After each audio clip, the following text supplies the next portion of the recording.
live here on ESPN Dayton, 1410 Wing AM. Tweet the show at 1410 Kinner or give us a call at 457-9464. We now send you to the Wing Studios in Kettering. Here's your host, Justin Kinner.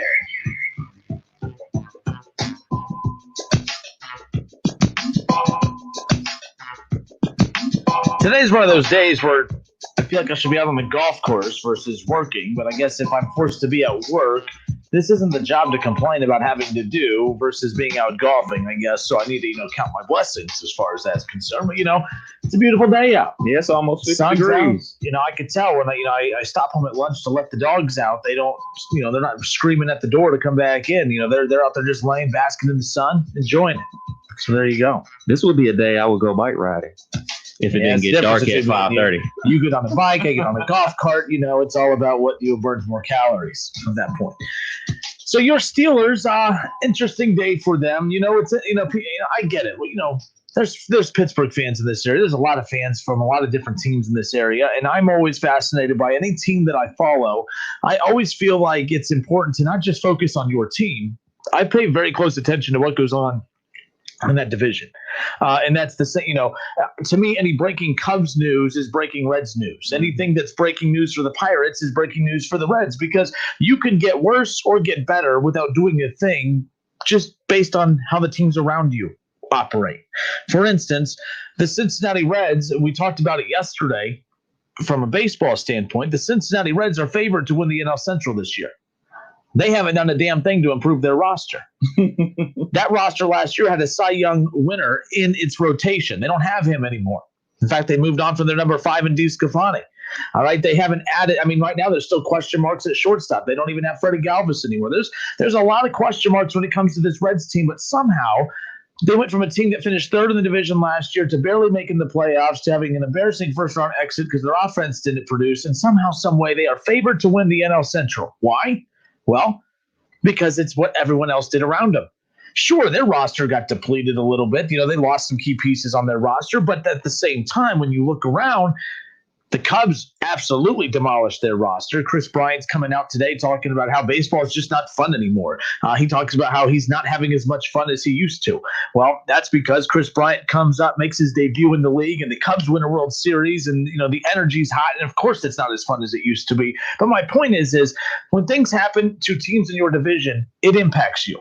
So when I'm talking about like anything that happens to the Cubs, it impacts the Reds. The Reds are a better baseball team this year, not because of anything they did, but because of everything that the Cubs did. Right.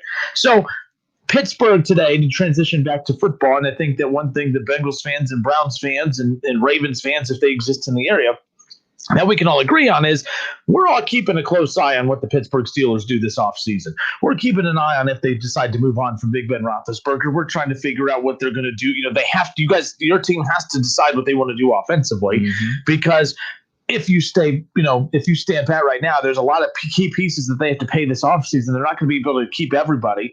And the offense, and that 11-0 start was the worst thing that could have happened for you and your fan base, because you bought in. I don't know if you necessarily bought in, but who wouldn't buy into an 11-0 start? Right. It was a point like we were doing our top 5, and you had Steelers in your top 5 2 weeks before I did. Yep. Because the game that I wanted to see them was versus Tennessee, because I viewed Tennessee as somebody worthy of being in the top 5. I didn't view the teams that the Steelers had beat to that point, too much of competition. It was more of the same. Like, they really beat them with defense. They really didn't beat them with offense. So I wanted to see more.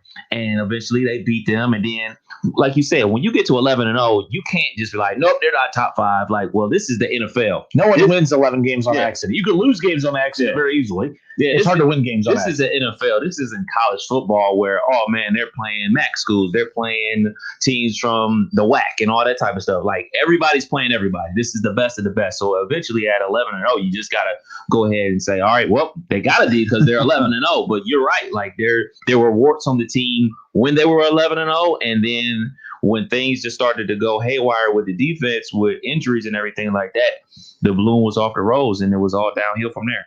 So with that being said, we knew that the Steelers were going to have to make decisions, because This offense next year, I don't know what you got to do. You got to keep a lot of key pieces on defense. You got to pay some guys. Juju Smith-Schuster may not be back next year. He's gone. If you pay Big Ben was not that great this year, and you got to think that Father Time, if he was kicking his ass this year, Father Time ain't going to take it easy on him in 2021. Right. And not only is Big Ben most likely coming back, it's a lot of money you're paying him. So there's not a lot of positive mojo going in the direction of the Steelers. Plus, they've had one of the worst run offenses in football the last 3 years since Le'Veon Bell held out and left the Steelers and went to the Jets. And let's be clear, his career never took off after that to begin with. But since Le'Veon Bell left, it was 29, 31, and 31. That's the ranking of the Steelers' run offense the last 3 years. That's a problem. All right, that's a problem. I told you this. During that playoff game when the Browns won and beat the Steelers. No, I'm not doing that to rub it in. I felt bad for Big Ben. I'm not going to lie to you. He's almost 40 years old, and he threw the ball nearly 70 times, Kev, because he doesn't have a run game. Now, so when people and you talked about the interceptions, but the thing is, when you're dropping back a quarterback that's 40 years old, that's not in the best of shape, that was coming off of a season-ending injury the year before, to have him drop back 70 times is ridiculous. Like that's ridiculous even for the youngest of quarterbacks. I wouldn't even like if the Browns drop Baker back 70 times. That's not good for anybody. I don't care if it's Patrick Mahomes. Dropping him back 70 times is overkill, in my opinion. So they got a lot that they have to button up. So today, I say all of that to get to this. Today, there was two key pieces of information that came out that I thought was really interesting. The first one was that the Pittsburgh Steelers were trying to address their offensive coordinator position by interviewing Hugh Jackson. Browns fans started laughing, making fun of the Steelers. Bengals fans started laughing. NFL as a whole started laughing at the Steelers for interviewing Hugh Jackson. Now, I think the last I heard was that they did not offer it to him, or he did not get it, or there hasn't been a decision made. Right. But I'm not going to lie to you. The Steelers get Hugh Jackson as an offensive coordinator. That's a problem, and it's not for the Steelers. I know that Hugh Jackson is kind of this goofy dude. He took on this goofy persona after what we saw from him in Hard Knocks with the Cleveland Browns, and he's just this goofy guy. Mm-hmm. But me and you were talking before the show started, Kev, with all this talk about Eric Bieniemy, teams have to get him. Oh, man, you know how many teams are an Eric Bieniemy away from their offenses taking off and being the next big thing in the NFL? Everything that you are hearing about Eric Bieniemy today were the exact same things being said about Hugh Jackson. Hugh Jackson was an amazing offensive coordinator. That's what made him such a hot commodity to get these head coaching jobs to begin with. And he wasn't anything special with the Raiders, right? Right. And then he came back to the Bengals. Andy Dalton had his best season with Hugh Jackson as offensive coordinator. Let's be clear. Hugh Jackson does great things when he is calling the plays and in charge of the offense from a coordinator standpoint. I'm not arguing on behalf of him as the head coach, but as an offensive coordinator, that's what got Hugh Jackson the head coaching jobs to begin with. That's what got him in the conversations to begin with. If the Steelers got Hugh Jackson, I think that is a problem if I'm a Browns fan or a Bengals fan, because I believe that would definitely help the Pittsburgh Steelers, because they're looking for that jolt offensively that's going to be able to kind of counter a lot of these newer, younger offensive scheme attempts. I mean, especially with the Ravens, who are trying to figure out what to do with Lamar Jackson. Rip Baker all you want, but Baker can sling it with the best of them. And Joe Burrow, when he gets that offensive line, he was throwing for 300 yards a damn game with the bad offensive line. Imagine what's going to happen when he has time to throw. So I will never understand the hatred for Hugh Jackson, Kev. I mean, I shouldn't say I never understand. I get it, but I think it's unwarranted, to be honest with you. You don't have to like him as a head coaching candidate, but every team should say, every team that has an offensive coordinator vacancy, Hugh Jackson should be one of the guys that you are definitely looking at least interviewing. But I don't want to hear, that he's a bum, because everything that we're saying about Eric Bieniemy today, that was Hugh Jackson not even 5 years ago. I think, what's your thoughts on that? If the Steelers announced they had hired Hugh Jackson, what would your thought have been? I'm good with it. I saw when the Bengals were making their runs to the playoff 5 straight years, he was the guy calling the plays. He was the one that was pulling all the strings on offense.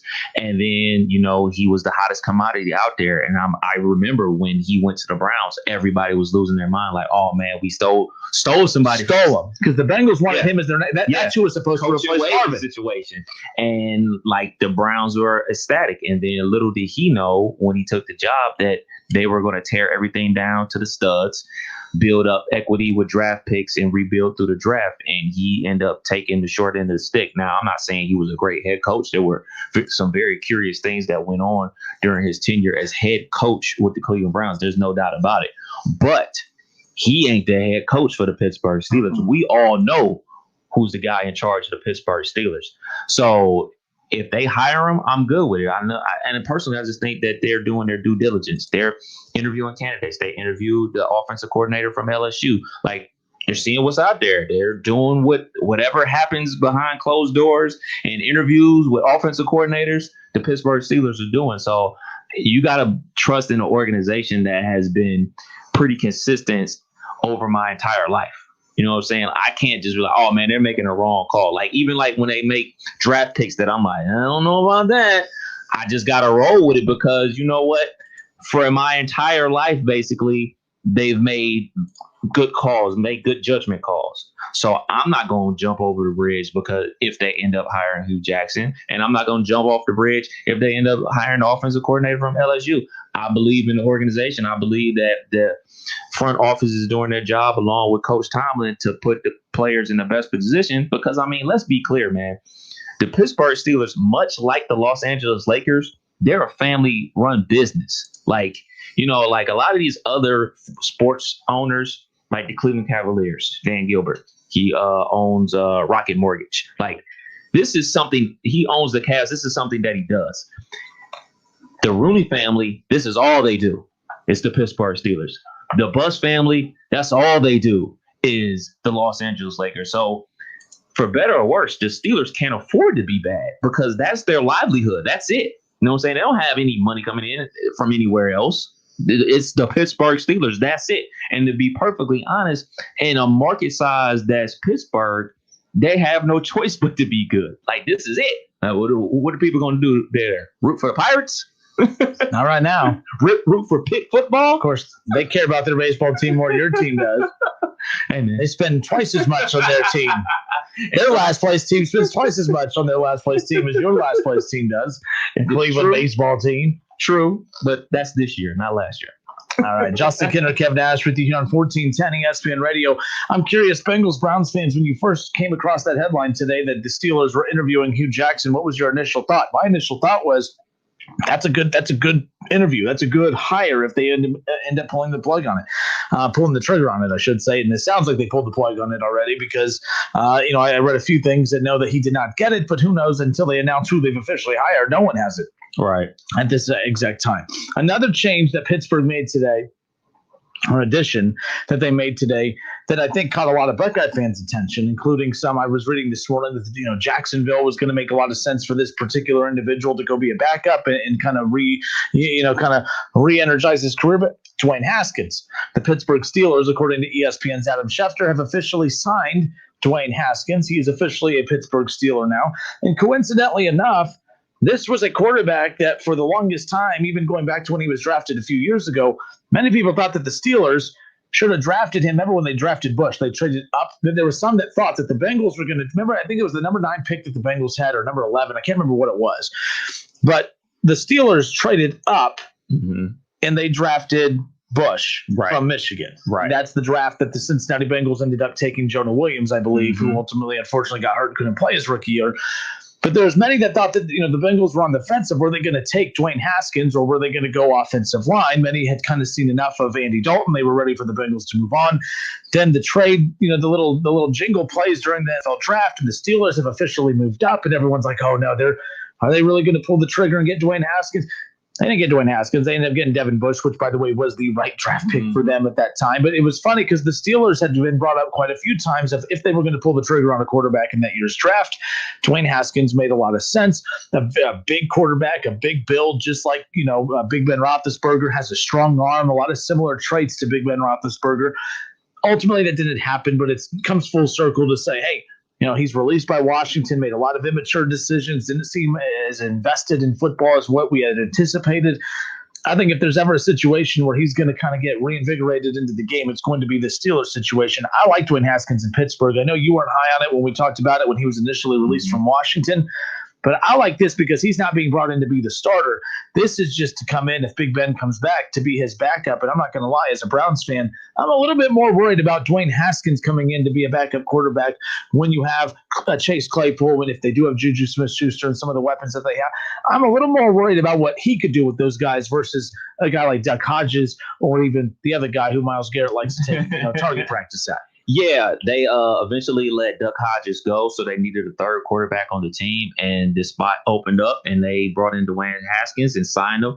And he's got a lot of maturing to do. You know what I'm saying? Like when you're in a position that he's in, where you ruined your first chance in the NFL, I'm still very weary. Now, if I'm weary, every other franchise out there is weary because they're thinking exactly what we're thinking. Like, man, if you can't make it with the Pittsburgh Steelers, like, yo, this is a buttoned up organization. They're going to put you in a position to better yourself, not only as a player, but as a guy. Like, you're not coming in to play. Like, Ben Roethlisberger is the starting quarterback. There's no pressure on you. Just come in here, learn the offense. When your number's called, execute the plays. Like, that's almost like how when people go to the New England Patriots, like, if you can't make it here, you're just not going to make it anywhere because they set you up to make it. So for me, I wish him well, obviously, because I mean, like we always talk about, like Big Ben's on his last leg. I believe Big Ben's coming back. I think the last year of his contract is like $40 million. I'm coming back for $40 million. I don't know about you. So I believe that Big Ben's coming back. If Haskins can sit there and learn and be the third quarterback and make something of his career, I'm all for it. All right, 457-9464. Phone lines are open. Buckeye fans and Steeler fans, Browns, Bengals fans, whoever. Will Dwayne Haskins work in Pittsburgh? Will it be a situation that he could thrive in? I think that he has the arm to thrive. I think that he has the talent to do it. But I don't think we've questioned his talent. It's been about his, whether or not he's dedicated to the sport. People got mad because I made too big of a deal at the time. And of course, now looking back, it wasn't me making that big of a deal. I remember back when Washington went to go put him in a game, they couldn't find him, and he was off in the stands taking selfies with fans. And I thought, that's not a good look. If any other quarterback that we don't like does that, we are ripping them. We are absolutely destroying them. But of course, the Buckeye blinders, were getting mad at me because I was, being too critical of a Buckeye quarterback. Maybe in an isolated event, it's not that big a deal, but there was a lot of behind-the-scenes questions about his attitude and his work ethic, and then you see that. And then, of course, fast forward to what just happened this past season, it all makes a lot of sense now. But I think Pittsburgh, man, if he's going to be around winners, he's going to be around guys that, that work to win, that play to win every single day. I think that's going to be, if that can't improve him right there, he's not going to have a shot anywhere else. And his inner circle's got to be telling him the exact same thing. Like, look, you messed up your first opportunity. There's nothing wrong with flaming out. Jameis Winston, he flamed out with his first opportunity. Marcus Mariota flamed out. But they weren't, like, shunned from your team. You weren't shunned like, man, you got to get out of here, man. You're ruining it. They finished their deal. Yeah, they finished their deal. They finished out their contract, took their money, and then were free agents elsewhere and went on somewhere. You got cut in the middle of your rookie contract. That is crazy. I said it before. I'll say it again. Johnny Manziel was allegedly doing cocaine, and they let his contract ride out. Like, dude, I don't know what he was doing in that locker room to make people turn on him, but he has a lot of making up to do, and hopefully he can do it for the sake of his career and for the sake of my Pittsburgh Steelers. All right, 457-9464, Justin Kenner, Kev Nash. We will be back coming up around the corner to get more of your reaction. We are live on Facebook. Head to Facebook, search The Justin Kenner Show. You can leave your comments and reaction in there as well. We still got a lot coming your way. The Cincinnati Bengals announced today, well, there's a change coming. No, not at head coach. No, not at offensive line. No, not at the defensive. Their jerseys. They're going to be announcing a new style jersey coming up in the spring. Nice. So there's that. I've never seen a tease to a tease. So today the Bengals on Twitter, they had to put little eye emojis on Twitter saying just everyone's like, oh man, something big's coming. Something big's coming. They put the eye emojis about 8 a.m. this morning, and about noon or 1 or whenever it was, then it comes out with this little hype video saying that this spring they're going to unveil these new jerseys. I'm like, I've never seen a tease to a tease before. Oh man, something's big's coming. Oh, what's coming? It's here. It's here. Oh, it's another tease. We got to wait a little bit. It's like, I'm just saying, I've never seen a tease to a tease before. I don't mind the Bengals jerseys. I don't really see why they're changing them. But again, I like what's the ones that they wear on Thursday night? See, I hate those ones. But do you like the whiteout ones? Yeah, I don't like any teams. I don't like what they call them, the color rush. The color rush jerseys. I don't like any of those. I think the Bengals have some of the best jerseys in football. Like I think they're sharp. I mean, I don't know. I mean, that's what old people. So I think just about to say that. Those are pretty sharp. But I don't know. Like my uncle. Yeah, those are pretty sharp. That's it. I'm done. Get me out of here. We'll be back in a moment. Damn it, Justin. Sharp.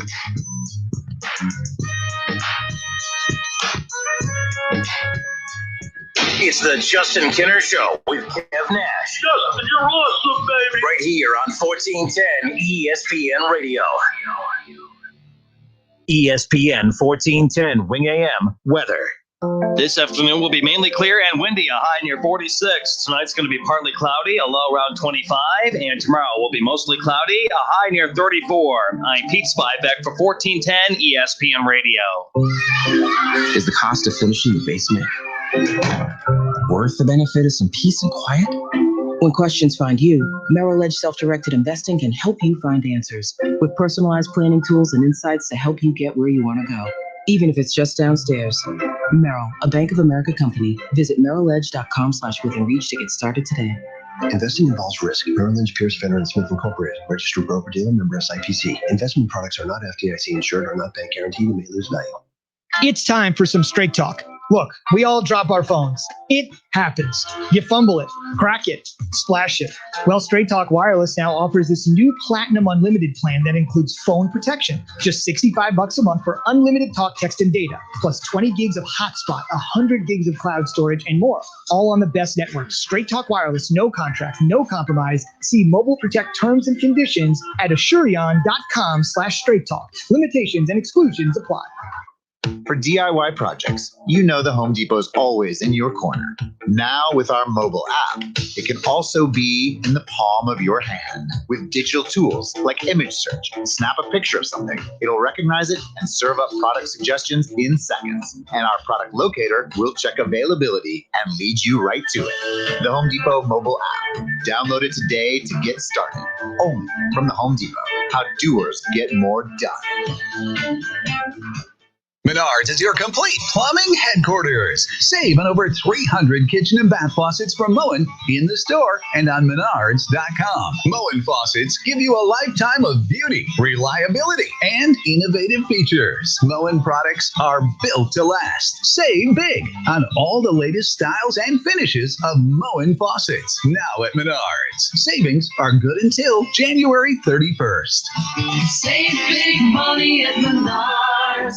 Cordell Transportation is now hiring Class A CDL drivers for home daily dedicated lanes. A $2,000 sign-on bonus, medical, dental, and company-paid life insurance. Call Cody or apply online at CordellTransportation.com. Cordell Transportation, driven to succeed. Craft beer fan? Milano's features the best craft brews on tap every Thirsty Thursday. Choose from local favorites and other world-class selections for just $5 a pint all day on Thursday at Milano's Pizza Subs and Taps.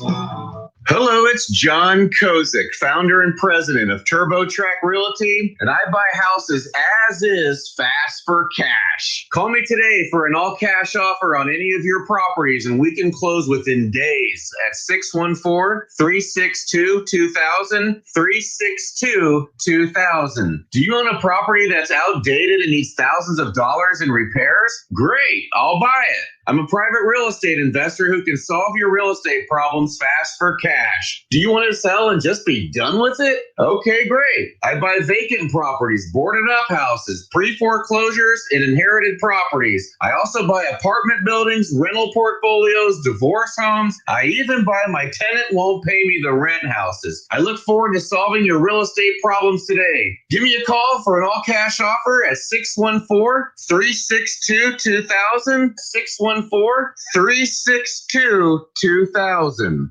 What's in store this week at Staples? Printing you new signs for the times. Get back to business with custom printed signs and sales materials. Staples has hundreds of designs to choose from, or just upload your own. And now at Staples, get 25% off custom flyers, brochures, postcards, or labels when you spend $70 or more. Some items printed same day when ordered before 2 p.m. Save big on custom printing at Staples. Ends 2/27. Exclusions apply. Limit one offer per customer. See store associate or visit staples.com/custom prints for details. Upgrade to the wiper blades trusted by Rainer Zietlow to break world records. Michelin Endurance XT silicone wiper blades are real-world proven for extreme weather performance that lasts 2 times longer than other blades. The new Michelin Endurance XT silicone wiper blades are only available at Walmart. There's only one original stuffed crust, and it's only from Pizza Hut. The only place that gives you up to 3 toppings on your original stuffed crust for just $11.99.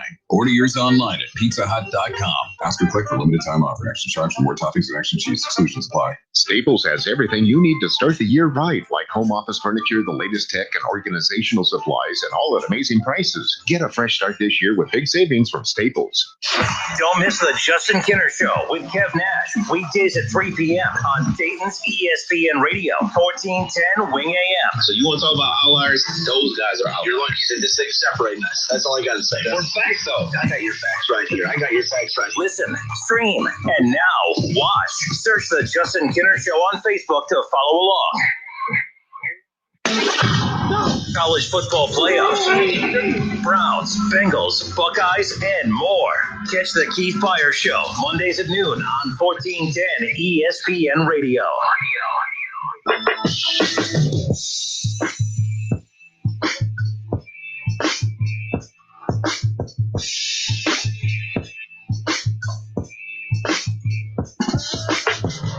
All right, everybody, we welcome you back right here on 1410 ESPN Radio. I'm Justin Kinner. He's Kev Nash. Hey, you want to win $10,000? I do. You want a payday, right? It's a 1410 ESPN Radio 10K payday. All you have to do is head to wingam.com. And by the way, we do a few of these contests a year, and I always get annoyed because our company always gets like really excited about these. Man, these are going to be great. They're going to work so well. And they never work on Wing. For whatever reason, this one, like you guys are like really excited about this 10K payday. And like the numbers are through the roof with the amount of people who are entering these keywords. So I appreciate that. I really do. Like you guys don't understand. You're selfishly doing it for you to win $10,000. But you make me look good. Like when we sit down for our meetings with our bosses, they're like, man, Kidder and Kev, you guys are really getting them to respond. I'm like, it ain't us. It's the $10,000 you're giving away. So that measly $1,000 a day, they want $10,000. So if you want $10,000, folks, all you got to do is head to wingam.com and be listening for the hourly keyword. Every hour starting at 7 a.m. Monday through Friday, we give out an hourly keyword. You take that keyword to wingam.com and enter it for your chance to win $10,000. It's the 1410 ESPN Radio 10K payday, and we have a payday opportunity for you right here. So head to wingam.com and enter the winning word HOME, HOME. HOME. So enter the winning word HOME at wingam.com to give yourself a shot to win $10,000. Excuse me. Oh, wait, we can't win. You're not eligible, sir. We are not eligible. What if I win? Then I'll quit. Then I'll claim the prize. And then what? I mean, hell, that'd be more than what I'm making a year, to be honest with you. It's like a raise, right? All right, folks. Anyways, we welcome you back. We know we do, in all seriousness, we thank you guys for participating in that. It definitely makes us look better, too. It makes it sound like people actually care what we have to say, and that they're, but again, it has nothing to do with it. I try to tell our bosses that.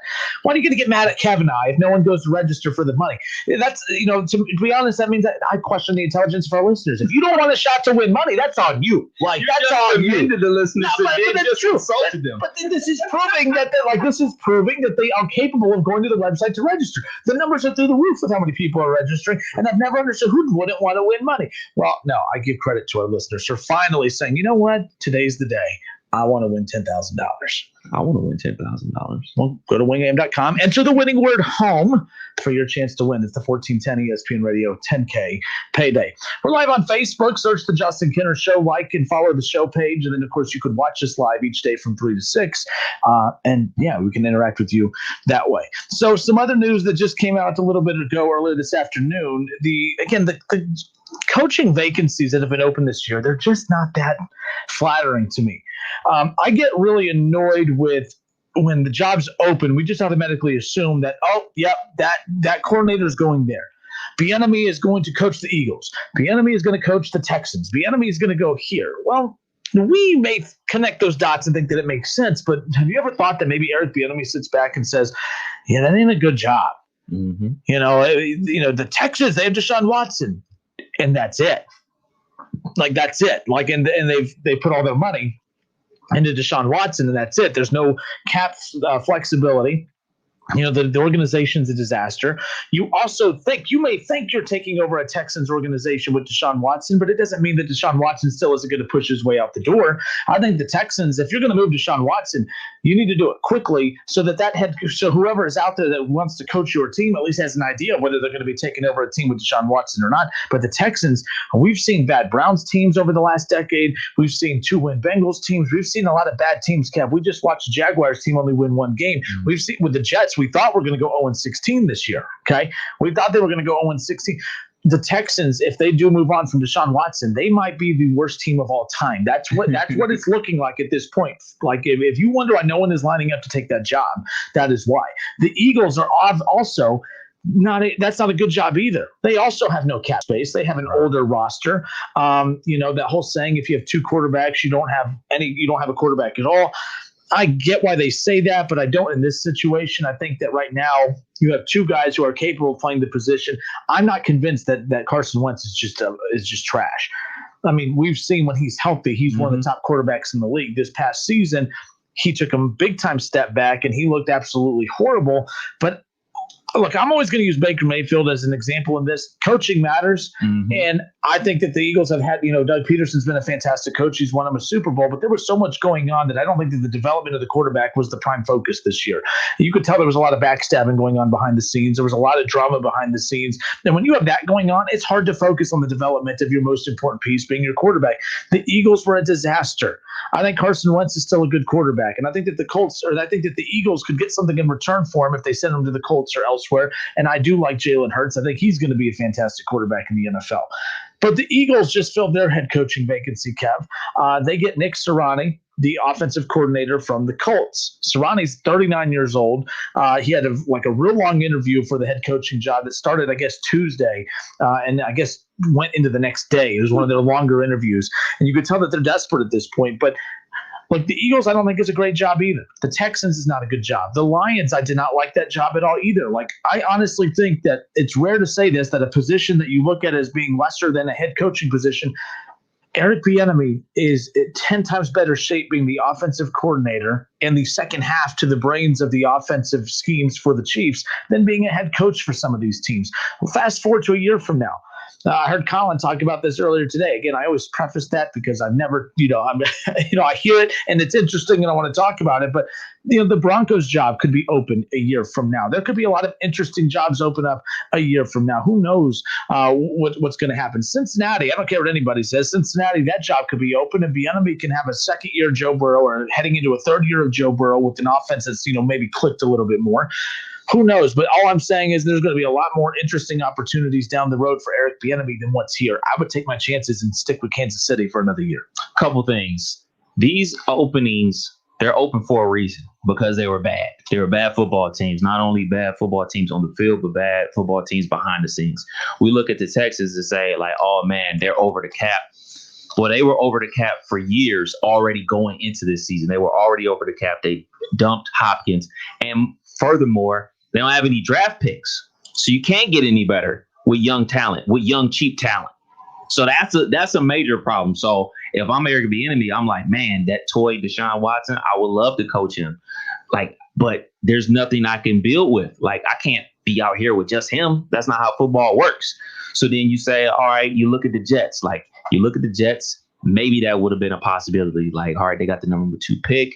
Maybe we take Fields, or maybe I can make something of Sam Darnold. But that position gets open. You look down in Jacksonville. As good as that job looks with all the cap space and everything like that, obviously Coach Urban Meyer took that spot. You do have an owner who's trying to be Jerry Jones. He wants to be involved in the player picking situation. I don't know how I feel about that. So the short version of this is there aren't any jobs that are just turnkey. You know what I'm saying? Nobody's just going to walk into an easy situation like, all right, we're going to come in and win it off the rip. Like, it just don't work like that. So whatever job that a new head coach takes on is going to be a lot of work involved. I mean, the only way that there's not going to be a lot of work involved, quote unquote, for Eric Bieniemy for when he does take a head coaching job is if Andy Reid retires and they say, all right, man, you're promoted. Like, that's like That's the only way. There's nothing wrong with that. It's absolutely nothing wrong with that. Nothing wrong with that either.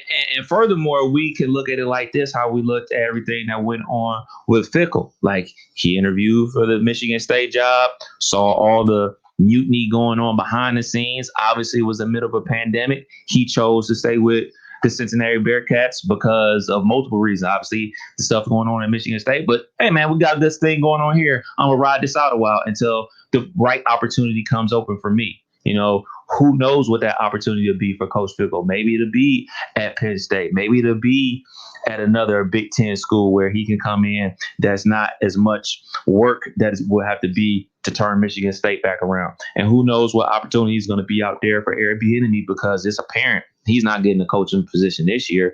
I mean, we talked about the Bears, everything going on with Nagy going into the season and throughout the season, like, all right, man, they're going to let him go. And then they do the whole flip-flop quarterback situation. Then they flip back to Trubisky. They start winning because they start doing a lot of rollouts and everything like that, using Trubisky's legs.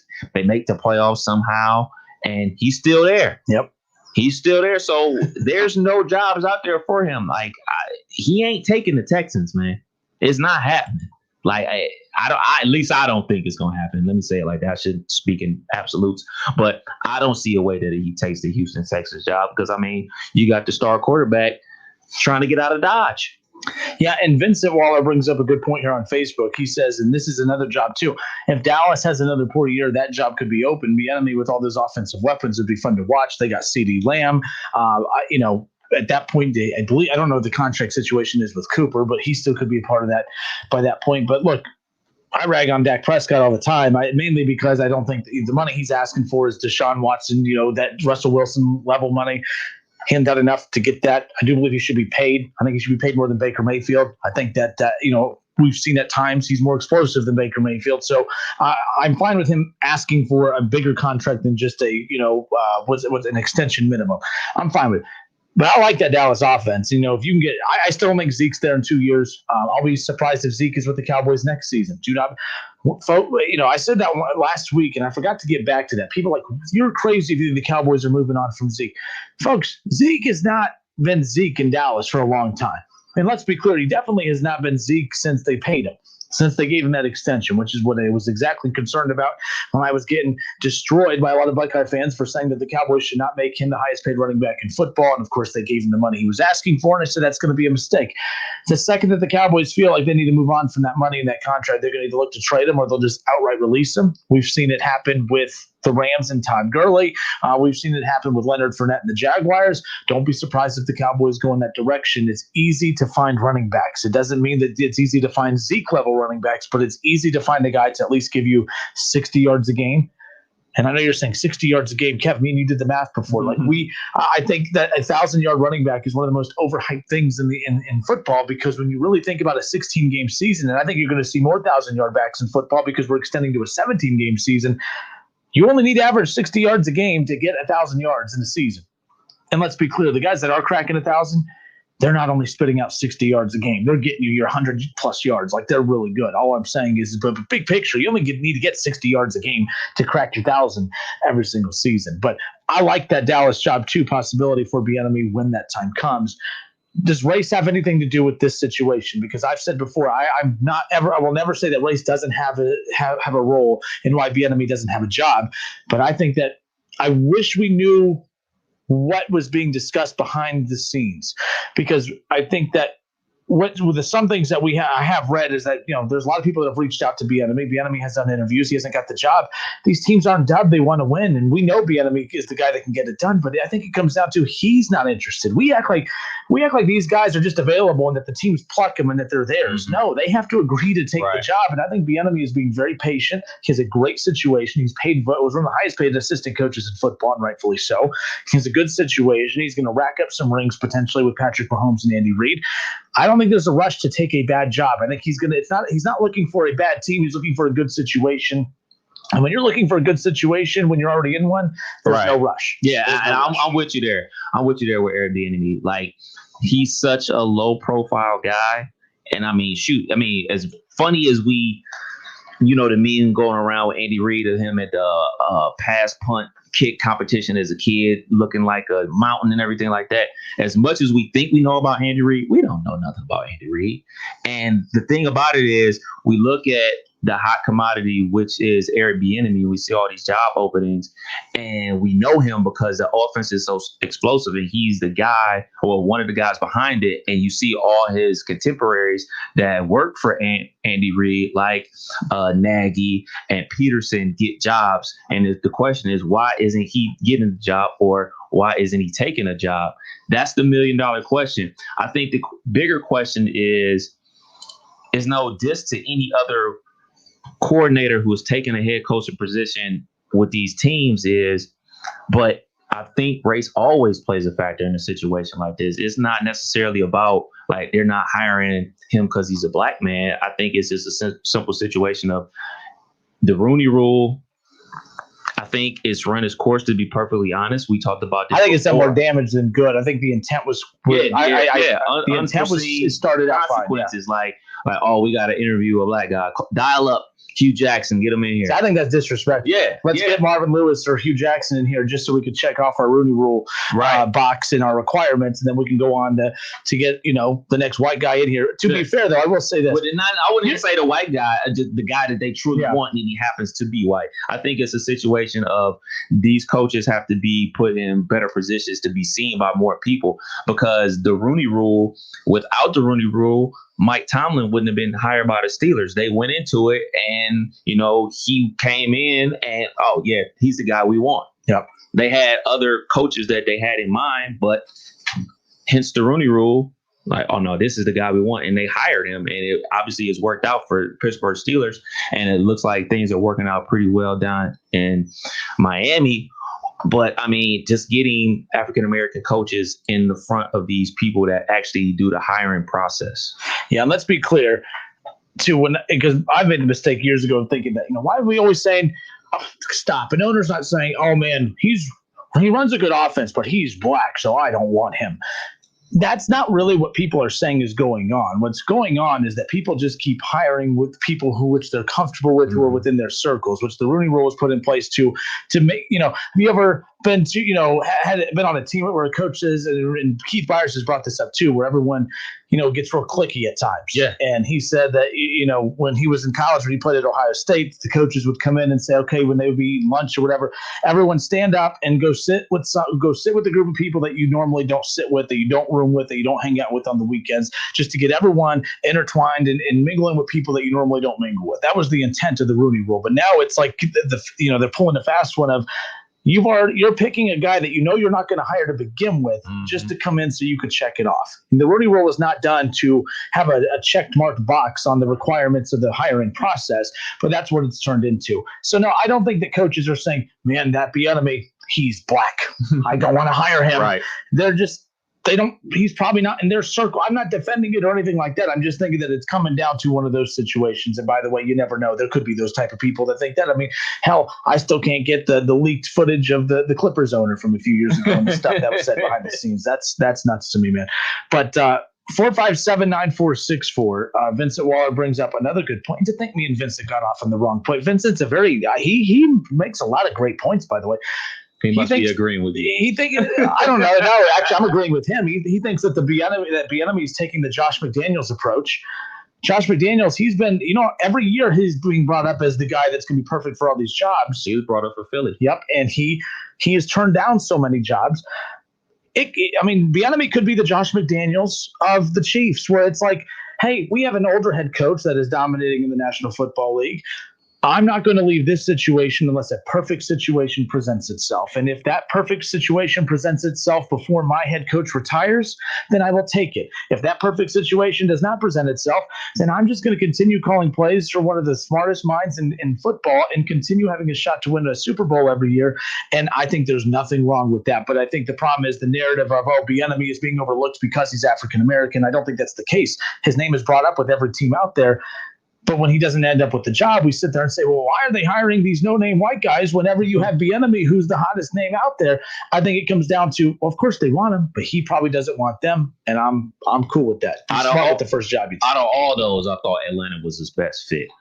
I really did, because they got the weapons. As much as I'm not a Matty Ice guy, everything like that, I believe that it would have worked. It would have shortened those routes. They would have did something to make sure he stopped turning the ball over, because like he'll have games where he throws 3 interceptions and then go 2 weeks and throw 3 touchdowns per week, and then boom, back to the 3 touchdowns. 1 week I wanted to trade into the Browns, and next week I'm like, nah, I'm good. He's just like so up and down throughout his career. Outside of that MVP year, he's just been so up and down. So I thought that would have been the best situation for him, because everything we know about the Texans and everything going on behind the scenes with the lack of draft capital in their free agency situation, that was a nightmare. Obviously, coaching Deshaun would have been great, but I think Atlanta would have been the best. But there's nothing out there right now, so I don't see him taking a job this year. Vikings another job next year that could be open as well. Right.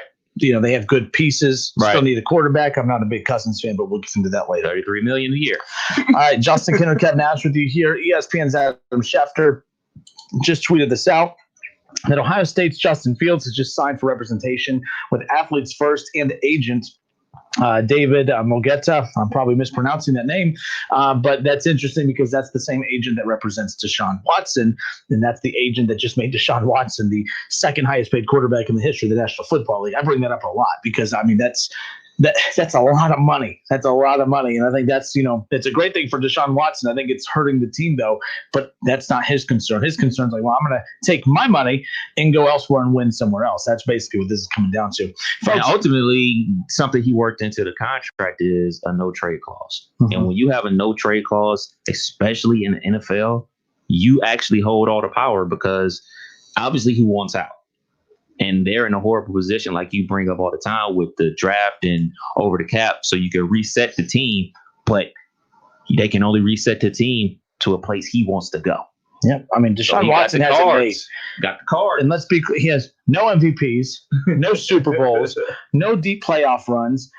He's won a lot of games, and his stats back it up, but he has lucky is that's a disrespectful term to use, but he's very fortunate to have that contract because, I mean, again, I think the Houston's made a mistake giving him that much money. He should have been paid. He should have been paid right up there with Russell Wilson. But they moved him past guys that have won Super Bowls, that have won MVPs. And I think that's why this situation is – they're not going to blame Deshaun Watson. I think this is still – that contract is just it's a constant reminder of the bad organization that the Texans are. They shouldn't have given him that much money. That's the thing that's hurting this team the most. Folks, coming up around the corner in hour 2 – which, by the way, I have to get out of here. I mean, we got Larry from Milano's downstairs. He has our food. He has our pizza. He has our wings. He always brings us all these little surprise items. You hear that music? Yeah, people, right away with Milano's, people think pizza right away, but it's not just pizza. It's wings, it's subs. There's so much more. And he has our Milano's downstairs. So enough of me rambling. I got to run downstairs to go get the food so I can, fill the gourd, just saying.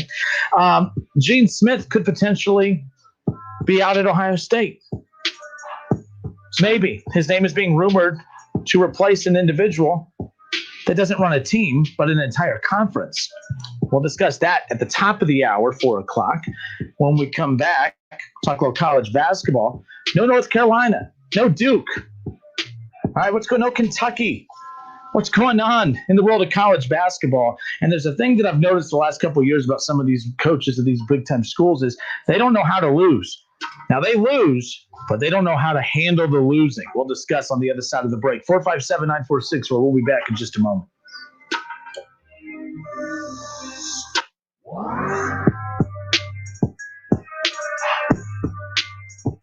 Listen, stream, watch. It's the Justin Kinner Show with Kev Nash, right here on Dayton's ESPN Radio, 1410 Wing AM. When it comes to your bathroom, the shortest distance between outdated and updated is one click on HomeDepot.com/bath. It's the days of doing winter bath events, up to 40% off a wide selection of vanities, faucets, toilets, and more, plus free delivery of all online vanities. From bold new lighting to a fresh new shower, your new bath is closer than you think. The winter bath event, online now at HomeDepot.com/bath. The Home Depot, how doers get more done. Valid through March 28th, while supplies last. Have you wanted to speak a new language, but thought it would be too difficult? Then try Babbel. Babbel starts by teaching you words and phrases that gradually get more complex. Soon, you're practicing short conversations. So in 15 minutes a day, you'll be speaking a new language in a few weeks. Babbel is built around real life. It teaches you practical conversations that you will actually use. Babbel, language for life. Celebrating 10 million subscriptions sold. Now try Babbel for free. Just go to babbel.com today. That's BABBEL.com. Attention Class A CDL drivers. Looking to be more than just a number? Yoel Transportation in Dayton is looking for drivers with at least 1.5 years experience. Yoel has open positions for no-tarp flatbed drivers and no-touch regional or local van drivers. Yoel is ELD compliant and offers 401k with match, medical, dental, vision, holiday pay, vacation, safety bonuses, and now has a rider policy. Call Rick or Joe at 937-294-5933 and ask about the $5,000 sign-on bonus today.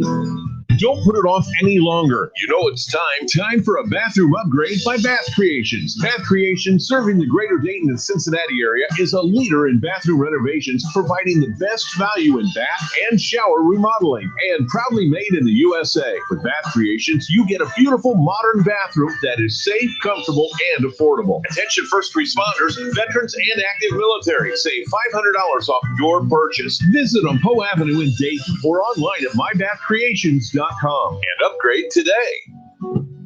The Montgomery County Veterans Service Commission is here to assist veterans during this COVID-19 pandemic.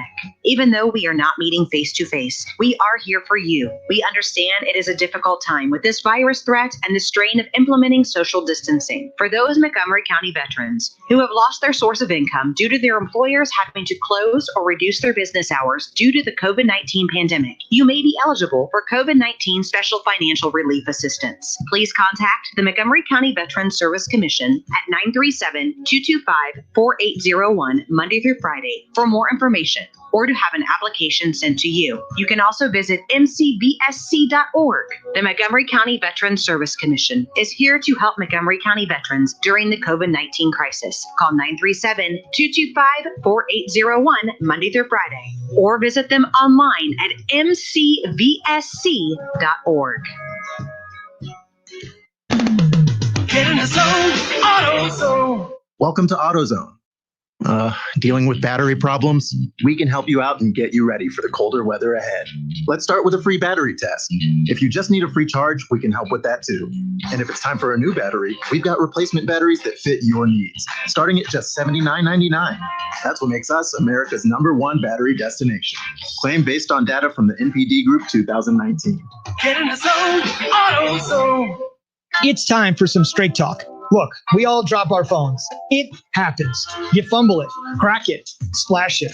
Well, Straight Talk Wireless now offers this new Platinum Unlimited plan that includes phone protection. Just $65 a month for unlimited talk, text, and data, plus 20 gigs of hotspot, 100 gigs of cloud storage, and more. All on the best network. Straight Talk Wireless, no contract, no compromise. See Mobile Protect terms and conditions at Asurion.com/Straight Talk. Limitations and exclusions apply. If you're driving less, you could be saving more on car insurance. Save money with pay-per-mile insurance from Allstate. Call a local Allstate agent and get a quote. Buckeye fans, every Monday night at 6 p.m., make sure to keep it locked in right here on Dayton's home of the Ohio State Buckeyes for the Buckeye Roundtable Show. Paul Keels and the crew will bring you the biggest Buckeye headlines on the football field and on the hardwood. It's the Buckeye Roundtable Show, Monday nights at 6 p.m. on 1410 ESPN Radio. Attention men under the age of 35.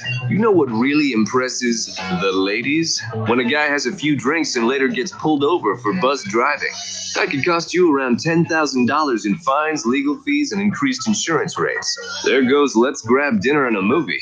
Oh, I know. You drive more carefully when you're buzzed. You've proven that hundreds of times. A woman admires that kind of confidence. And you practice how to speak if a cop does pull you over. Slowly, clearly, and politely politely like, "Good evening, officer." A woman admires that kind of foresight. And what woman doesn't find it adorable that you call it buzzed even though the law calls it drunk? You can kiss $10,000 goodbye, along with any chance of having a girlfriend. Because nothing says I'm a catch more than a guy who lives in his parents' basement and calls it my place. Buzzed, busted, and broke. Because buzz driving is drunk driving. A message from the National Highway Traffic Safety Administration and the Ad Council. Excuse me. I know you have a 9 o'clock, so I'll keep this short. I'm the business suit in the back of your closet. You wore me nearly every day before your office went, quote, casual. I used to be the CEO of your closet. Now I'm just that one intern no one ever talks to. I always thought you'd circle back with me. Get granular. Keep me in the pipeline. But nada. Nothing. Don't you remember the McKittrick presentation? You spilled coffee on me and I still looked amazing during the breakout talkback Q&A. So I think it's time for me to move on. I've got a great resume and I absolutely crush it in interviews, okay? Let's make this a clean break. Shift the paradigm. The only thing I ask is that you think outside the box here and do this. Take me to Goodwill, where I can really make a difference. Your donations to Goodwill create new jobs, training programs, and education assistance for people in your community. To find your nearest donation center, go to goodwill.org. Donate stuff. Create jobs. A message from Goodwill and the Ad Council. On Twitter, make sure to give us a follow. Search 1410 Kinner for Justin Kinner on Twitter. That's 1410 KINNER and ESPN Dayton for the station Twitter handle. Pros bring something extra to every job. Now at the Home Depot, they also get something extra. Pro Extra, our free loyalty program built for pros just like you. Members earn perks with every dollar spent, like Pro Extra Dollars, a tool rental credit, and more. New members get $20 off their next in-store purchase of $200 or more just for signing up. Learn more at homedepot.com/Pro Extra. New year, more rewards, Pro Extra, only at the Home Depot. How doers get more done. I'm Terry Krupp of Laird's Tax and Accounting. We are excited to announce we are open and here to help with your tax preparation needs. We offer multiple options, both convenient and safe. You can drop off your tax return, upload it to our secure website, or call for an appointment. We have 5 locations in the Miami Valley and 1 in Columbus to serve you. No matter the situation, we're confident we can do the job right. Visit lairdstax.com or call 937-325-6571. Laird's Tax and Accounting, here for you to ensure continued confidence in your tax return. You have empty office space to fill or home office to create. You know what you need. You know what you'd like. But you also have a pretty good idea after you've shopped around the usual places what you need and what you like might not happen. Well, then you haven't been to Charles Laird's Warehouse Outlet. Nobody has their selection. Nobody has their discounts. And every week there's something new. If you need office furniture, Laird's Warehouse Outlet can sell it to you for half the price and below manufacturer's selected prices. Half price and below on hundreds of items. Selection from budget to the best. Really, desks from $50 to $5,000. Filing cabinets from $25 to $500. Before you go anywhere else, do yourself a favor and come to Laird's Warehouse Outlet. With 25,000 square feet of selection, you're not going to go anywhere else. Laird's Warehouse Outlet at 23 McOil Avenue, Dayton. Open Monday through Friday, 9 to 6. Laird's, continuing the tradition. Hi, Joey Beckett here at Buckeye Ford in Sydney, home of the Works package. We'll change the oil and filter, rotate the tires, check the brakes, test the battery, and check all the fluids and filters. Still starting at just $39.95.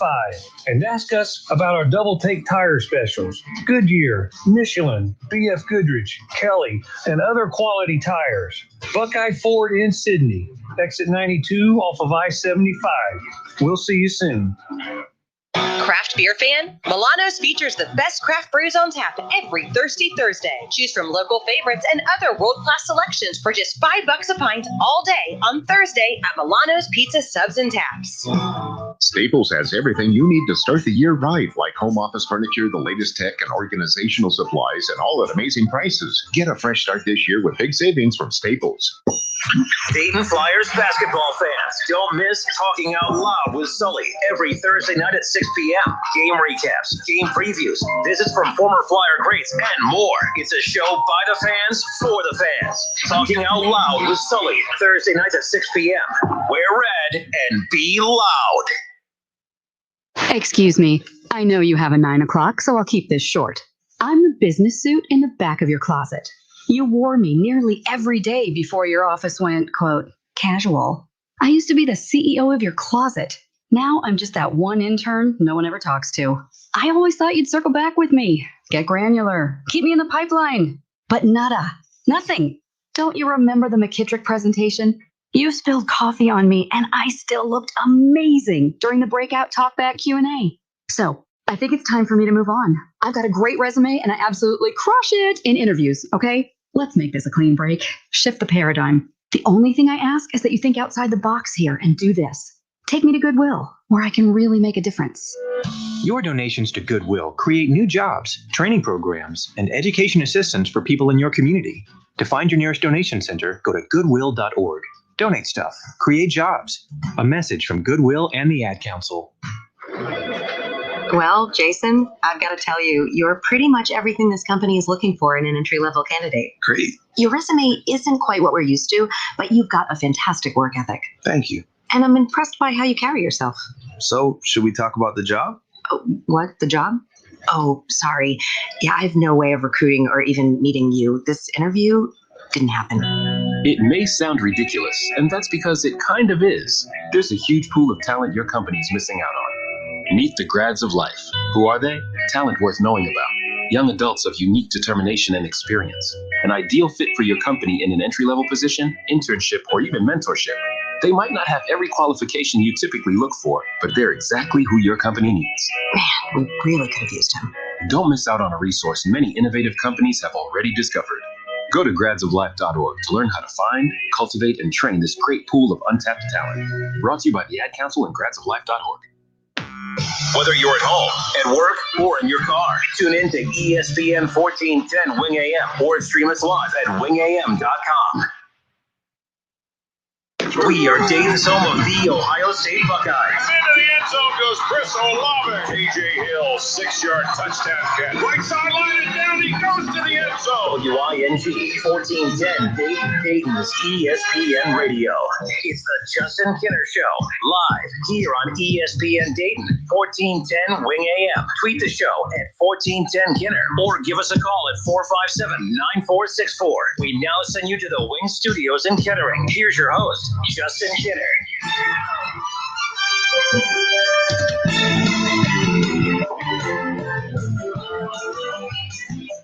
All right, I was thinking the NBA playoffs when I hear that right off the bat. Now, keep in mind, who did I watch? Oh, last night I watched, I think it was, St. Bonaventure, VCU. Mm-hmm.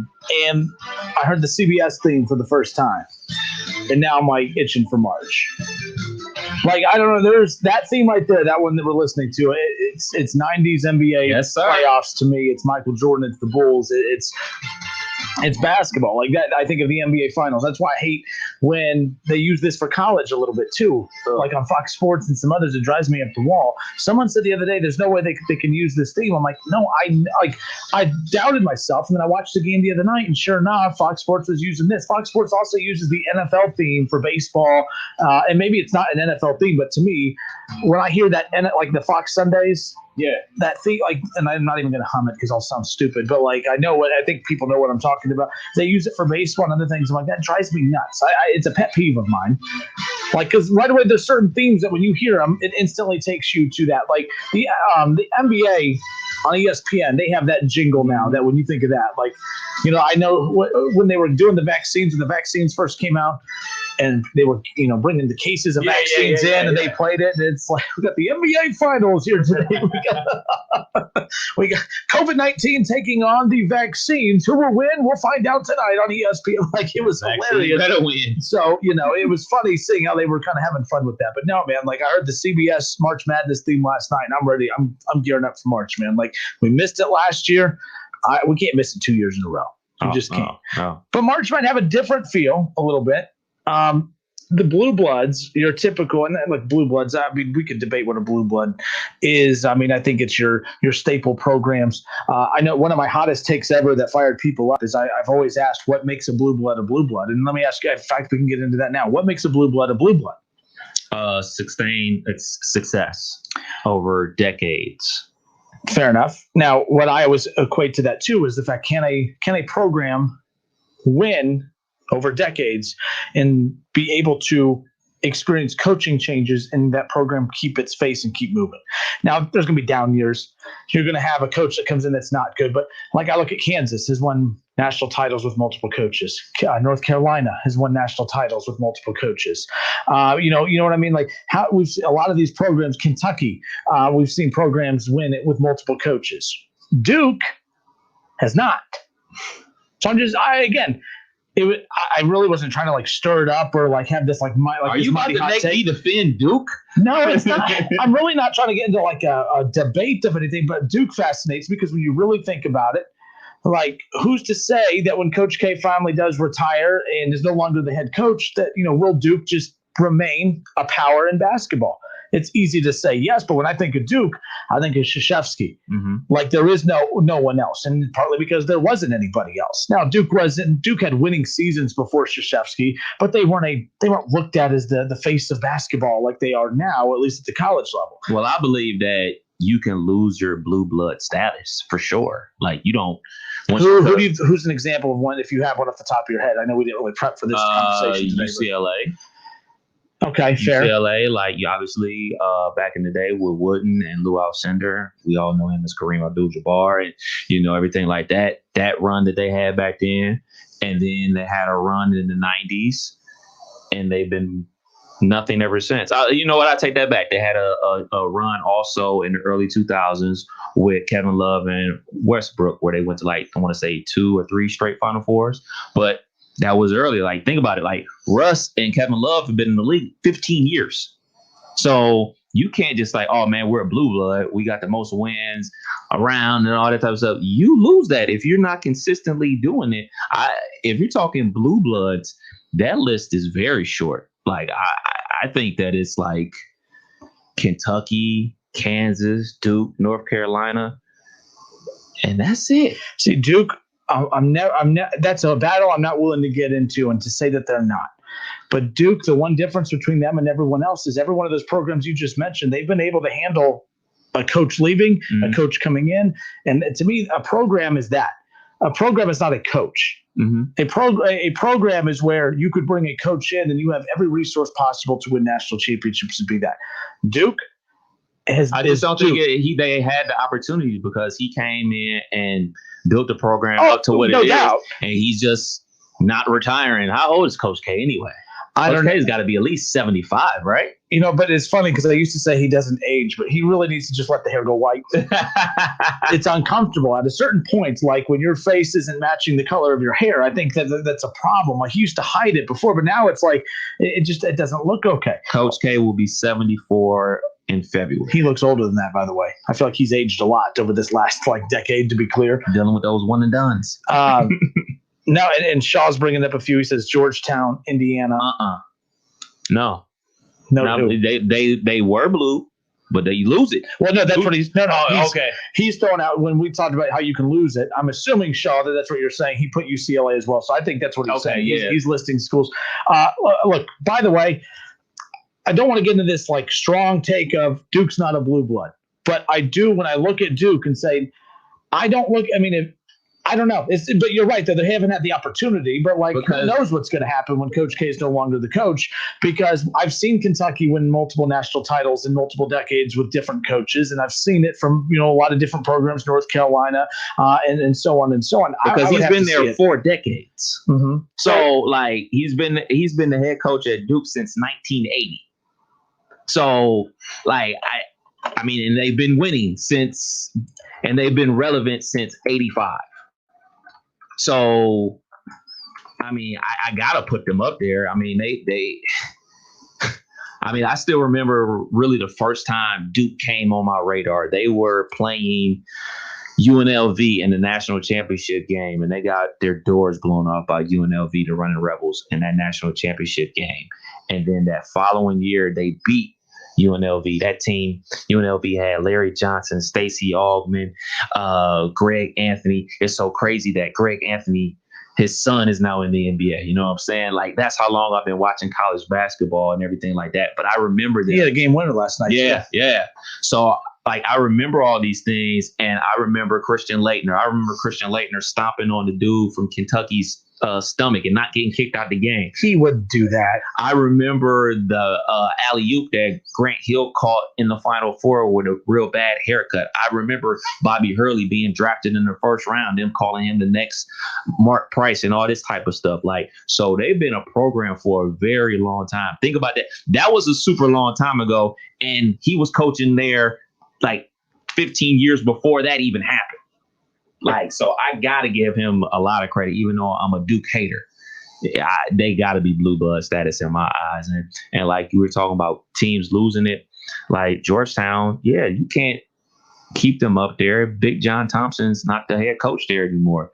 Allen Iverson's not walking through that door. Dikembe Mutombo, Patrick Ewing, Alonzo Mourning. Like, who's the biggest time player that they had since then? Jeff Green? And Jeff Green been in the league for 17 years. Who was the it was when Odin was at Ohio State. Who was the big seven? Roy Hibbert. Roy Hibbert. Yeah. Hibbert wasn't bad. No, he was a good player. But that for sure. But to be clear, that was the last relevant Georgetown player. That was the last season that Georgetown was relevant from that. I mean, from being looked at as a national title contender.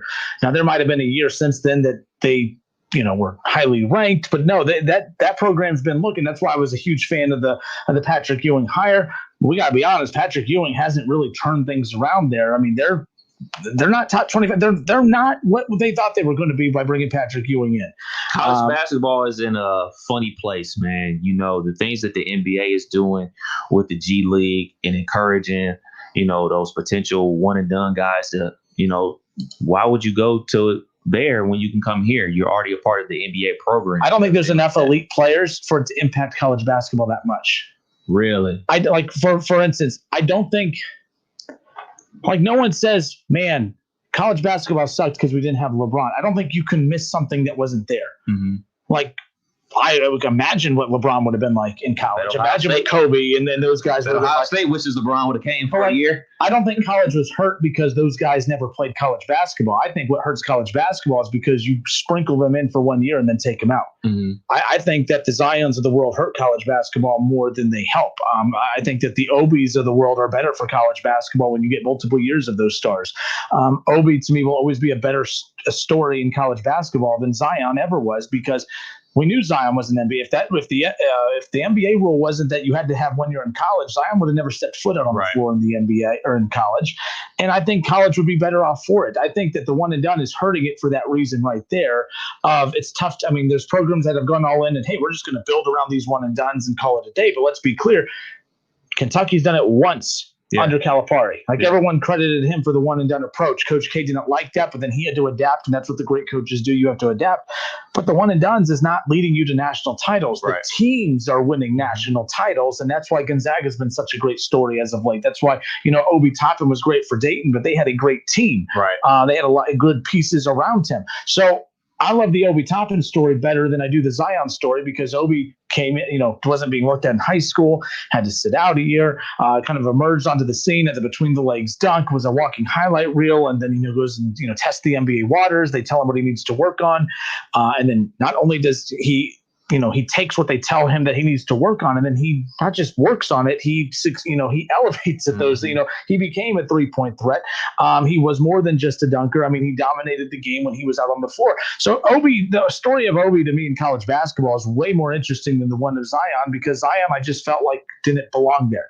Zion just felt like I'm here because I have to. The Marshawn Lynch, I'm here so I don't get fined. That was the Zion approach. And Zion had a good attitude. Let's be clear. He could have really just sat out the rest of his time at Duke after that foot injury against North Carolina, and he came back and finished it out. So I'll give him that. But no, real quick to summarize what we've been talking about. I don't think that LeBrons in college and those in college is hurting. What's hurting is when the stars come for 1 year and leave, because you can't build off that. That you're just teasing the fans. You get 1 year of fun and then it's done. And then when you don't know who the rosters are going to be every year, it's tough. That's why college football is fantastic. You got 2 to 3 years of Justin Fields. You got 2 years of Justin Fields. You got 9 years of JT Barrett. You got but you got 3 years or 2 years, good years of Zeke. You get these stars stars for multiple years, and that's why the fans are able to feel a connection with these teams. Right. It's hard to feel a connection with the one and done type team. At least Flyers fans got to, be a part of Obi's growth in the program and follow him along the way. I guarantee you, Flyers fans have a way more of a connection with Obi in the NBA than Duke with Zion. Yeah. Does anyone, do Duke fans sit there and say, man, our guy Zion's on tonight? I think that, we forgot that he even played at Duke. He's just an NBA. But Obi, every time I watch him with the Knicks right now, I'm like, that mofo was just filling up UD Arena not even a year ago, 13,000 fans. It was unbelievable. Like, to me, I just think that there needs to be more Obies. The Obies are what's good about college basketball, not the Zions. The one and done rule, I hate it for that reason right there. Yes, they should just decide if they want to go to the NBA or not, but the one and dones kill basketball for that reason. You can't build on it from a business standpoint, from a branding standpoint. It kills it, in my opinion. Yeah, you're seeing the big time schools like Duke and Kentucky struggle now. For a stretch there, they were succeeding with the one and done philosophy, making deep runs into. Real quick. Yeah. Matt Sturgis says, "You feeling okay, Justin? So much positive OBUD talk." Don't worry, Matt. We're going to get to the net rankings coming up here in a moment. I'm locked and loaded, baby. These teams are struggling, and I'm not going to put it all on COVID. I'm not going to put it all on the one and dones. I think it's a combination of all those things. But what we're starting to see is that whole, hey, man, I'm a 5-star one and done guy. Let's team up at Kentucky. I'm a 5-star one and done guy. RJ Barrett and Zion. Let's team up at Duke. And all. I think that stuff is going to the wayside. I think we're starting to see the philosophy of these young kids coming out of school, high school. I'm going to go to a place that I can do me. I'm worried about getting to the NBA, and to be perfectly honest, there's absolutely nothing wrong with that. Like and the fan in me says like, oh man, I wish it wasn't like that. But the realist in me says, you know what? These kids have the opportunity to go chase their dream. By all means, go for it. So like we're seeing with Cade Cunningham, like Cade Cunningham goes to Oklahoma State. Like the last basketball player I can think come out of Oklahoma State, Marcus Smart. And by the way, yes, and with the Celtics, and explain the significance of that too.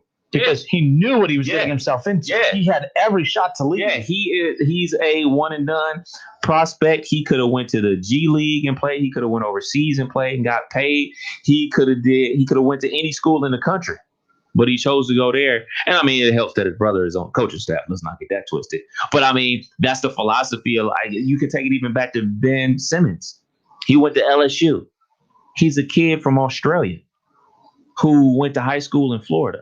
He goes to LSU. They're going to places where they can work on their game and basically run the show, because that's the type of offenses that are running in the NBA. It's a high pick and roll, and you do everything. Like you initiate the offense. We run the entire offense through you. Like that whole team concept basketball that we see that goes on at the Horizon and at the MAC and everything like that. That's not happening with these one and done dudes. They're trying to find a place where they can go to showcase their talents for the NBA.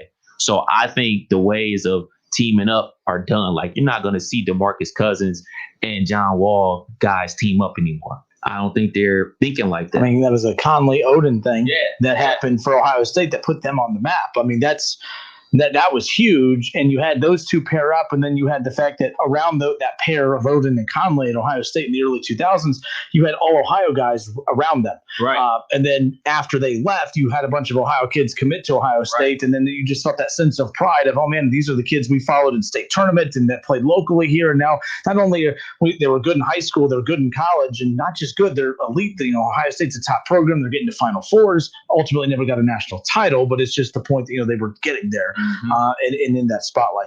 But no, college basketball, Kevin and I, for those of you just tuning in, just kind of, I don't even know how the hell we even got to this conversation. It was college basketball based. That's all I know. But you were talking about the G League. Is it hurting college basketball? I don't think it's hurting college basketball, because I don't think you can miss something that you never had.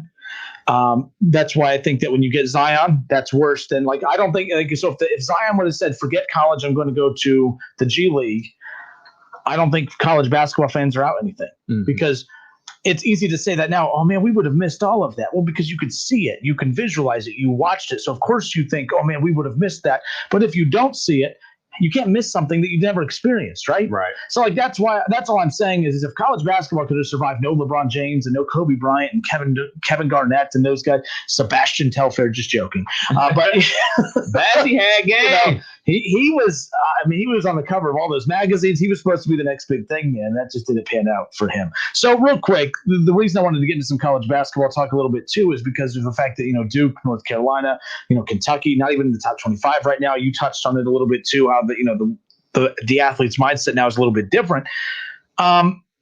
It's interesting to me when you hear these coaches in the press conferences. Like, I'm always amazed at like the coaches at our level, like so in the A10, the Horizon League, whether it's the MAC or some of the smaller conferences, when teams lose, those coaches are so much more polished on how to handle a press conference. Mm-hmm. Like Calipari, and who, by the way, he gave me an interview last year, so like I'm always a lot nicer about it now. But but actually, my opinion on him changed after that documentary ESPN did on him. Like, people bash him, but I think he's a hell of a dude. Like, I think we always think that if a coach is dirty, that they're bad people. Like, a lot of times that they may be doing things behind the scenes they shouldn't to get rosters put together, but what they're doing for those kids is like you can't. Like Pete Carroll. Don't even. Can't control the boosters. It's all right. But. Like if UD loses a game or Wright State loses a game or, even Chris Holtman when Ohio State loses, if you listen to the way they handle a press conference, they do it masterfully, man. Like it's one of those where you can sense the disappointment, but they have, they know how to handle these losses. They know how to rebound from them. They know how to, approach practice next time. Now, coaches are probably saying, the hell we do. No, we don't. But they know how to make the media and fans feel like they're in control of the situation. Right. Have you watched Calipari over these last couple of weeks in these press conferences? He told the media last night he needed a hug. He has increasingly got worse because at first, when they were losing, he was blaming himself. He was like, don't blame the kids, blame me for putting them in this schedule. We shouldn't have been playing these teams yet. We should have been playing teams to build their confidence. And now he's just going off the rails. Like, he even went through a spell where he almost was blaming the players. And now you talked about how he needs a hug. They don't know how to handle it. Remember, and I bring this up because it's a pattern now. Roy Williams a year ago. Remember when Roy Boy was livid. And he had no clue. He was dumping on the players. But in his head, Kev, he wasn't. In his head, he was just saying, man, so-and-so, he needs to hit those shots. So-and-so needs to defend better. He's saying things that really, what he's saying, there's nothing wrong with it, but we are trained as fans and as media, we're trained to receive answers from coaches a certain way. And as fans, we're trained to listen to coaches give answers a certain way. And when coaches step out of that box, we think that they're being, that they're wrong for how they're handling it. I don't think that these coaches are wrong for how they're handling it. In fact, I'm more enamored by Calipari after a loss because of watching how he's mentally gravitating. I can connect with that. As a fan, I can relate to someone that's just so distraught by your team losing. Because it sucks. I hate that after if a coach makes a mistake that leads to a team losing, or if a team doesn't play well. I hate when the coaches come say, we got to put this one behind us. We just got to focus one day at a time. And I really like what I saw from some of our guys tonight, and I think that you'll have nights like this. And you could only give that speech for so long before you finally start telling the media, like Calipari, man, I need a hug. And that's basically what it comes down to. I will always respect the coaches that just come out and say, without saying, man, so and so sucked tonight. I don't get why we criticize coaches who say, man, so-and-so needed to defend better. Hey, you know what? He should have been communicating on help side defense more. He should have made sure they switched there. Something. I don't know why we vilify these coaches for throwing his guy under the bus. Like, why? We all know, like, as a fan, I can say, oh, man, they lost because he didn't switch over on help side, or he didn't rotate over on help side. They lost because he went third man and underneath the screen instead of going over the top. Or, if as a fan, I can see those things and know why they lost. Why is it when the coach tells you what you already know, all of a sudden the coach is bad because he's throwing his players under the bus? I don't get that. But we're trained to, coaches talk. We have to get coaches talk. I hate coaches talk. That's why coaching interviews are boring half the time because, hey, coach, tell us, is this a big game coming up this weekend? Every game's a big game. Yeah, but coach, they haven't won a game. They're not that good. I know, but we got to approach it like they are good. It's like, oh, damn, coach, this is boring as hell. And it's not the coach's fault. It's just the nature of coach speak that they're trained by their, department on how to feed us. It's all years of experience and how these coaches have been over the years. I think there's a difference between a lot of coaches out there. they all have a different philosophy and everything like that. Like me, I'm a Syracuse basketball fan. I hear Jim Boeheim throw his players on the bus all the time. Like, it's just like, if he doesn't throw you under the bus, then you're not doing something. You're doing something wrong. Sorry. So I'm just thinking of the other thing. Yeah. Boom, boom. You're so foul. But I mean, I think don't act like you don't know what the hell I'm talking about. I know what you're talking about. I let you get away with it the first time, but then you're like, oh, you said it again. He's had a couple speed bumps, throughout his coaching career. Gosh. What? Leave my coach alone, man. Bernie Sanders looking dude. Yes, he does look like Bernie Sanders. Oh, have you seen the Bernie Sanders meme? Put some mittens on Coach Boeheim and put him in a chair isolated by himself. It's Bernie freaking Sanders. Feel the burn, baby. All right, on that, hit the music. Yeah, and I feel bad because you were on your way to making a good point. I made the speed bump joke, the Bernie Sanders joke. I do want to say this real quick before we go to break. Players like Dior Johnson, Chris Livingston from Akron, Ohio, this one kid from Minnesota, Chet Murgaham, I believe his name is, and Imani Bates from Michigan. Those kids should never step foot on a college campus. They should go directly to the G League because it's like you said, if they go there to wherever school that they want to go to for that 6 months, what's the point? Like, literally, what's the point? Y'all not sticking around for the second semester. Y'all are going to the NBA, so you might as well go to the G League or go overseas because it's pointless. Like, those 4 dudes, they're going to be NBA players. Or they need to change it to where, I wouldn't mind this. I think ultimately it would hurt the NBA, and that's why, because the fan excitement, it would kill the draft. But just like draft these kids. They may not be ready to play right now, but draft them, put them in your G League, put them in your system. That part I've never understood. If out of high school I go to the G League instead of college, that G League is connected to they're affiliated with a certain team to compare it to baseball. That would be like out of baseball, instead of me going to college to play out of high school, I'm going to go play and it does not work this way, folks. I know how it works, so don't get all your panties in what. That'd be like out of high school, a player saying, you know what, I just want to go play for the Dragons for a year or two, and then I'll go, get drafted pro. It doesn't work that way. So the G League, I don't get how they do that. How does the G League take on a kid? And then that G League team is associated with, let's just say, the Lakers. Well, the Lakers G League team is now using their money and their resources to develop this kid just so he can go into the draft. And then he gets drafted by, let's say, the Knicks or the Cavs. And then because of all the fine-tuned, they polished him while he was that 1 year in the Lakers G League system. And the Lakers are like, what the hell? That's the part I don't understand about how the G League works. Why would you take on a kid that's not yours necessarily? Yeah. Don't worry, stepdads. I ain't talking to you. I'm just talking. I'm talking about the sports right here. Okay. That's an excellent question. I don't have the answer. I don't know. I have no idea how that works either. But the point is, these kids have no intention on staying in college long term because their goal is to make it to the NBA, and they're already NBA prospects. So why wait? Just go ahead and go, because in a perfect world, we would want the baseball rule. Like, all right, you got to at least stay 2 seasons.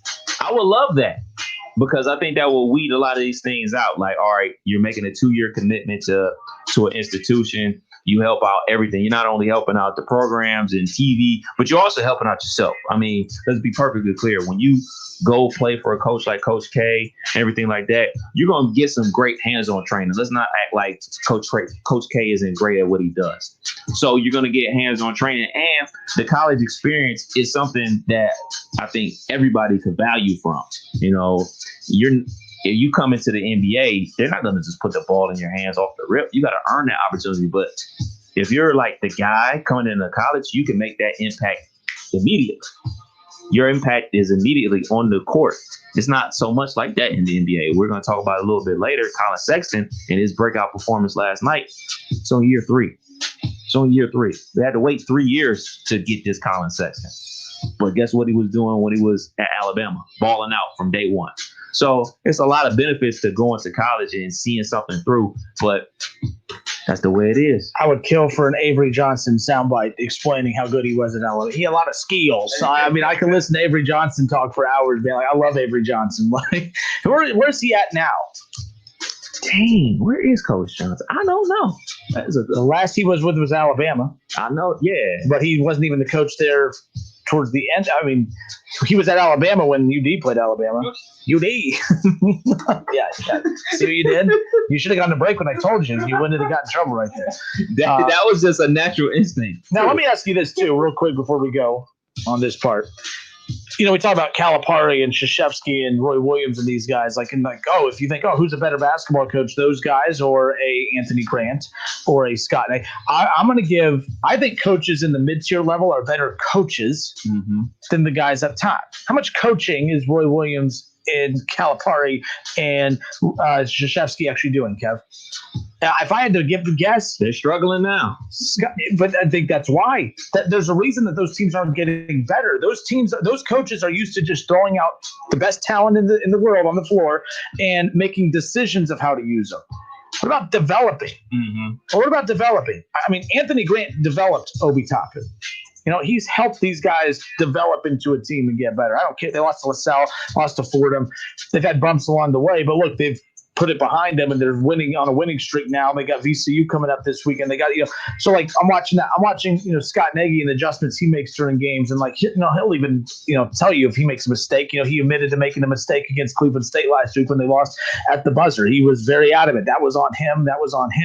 And they moved on. But when I watch coaches at these levels, I'm watching more coaching being done and development being done in smaller conferences like the Horizon League, watching what Anthony Grant's doing at UD.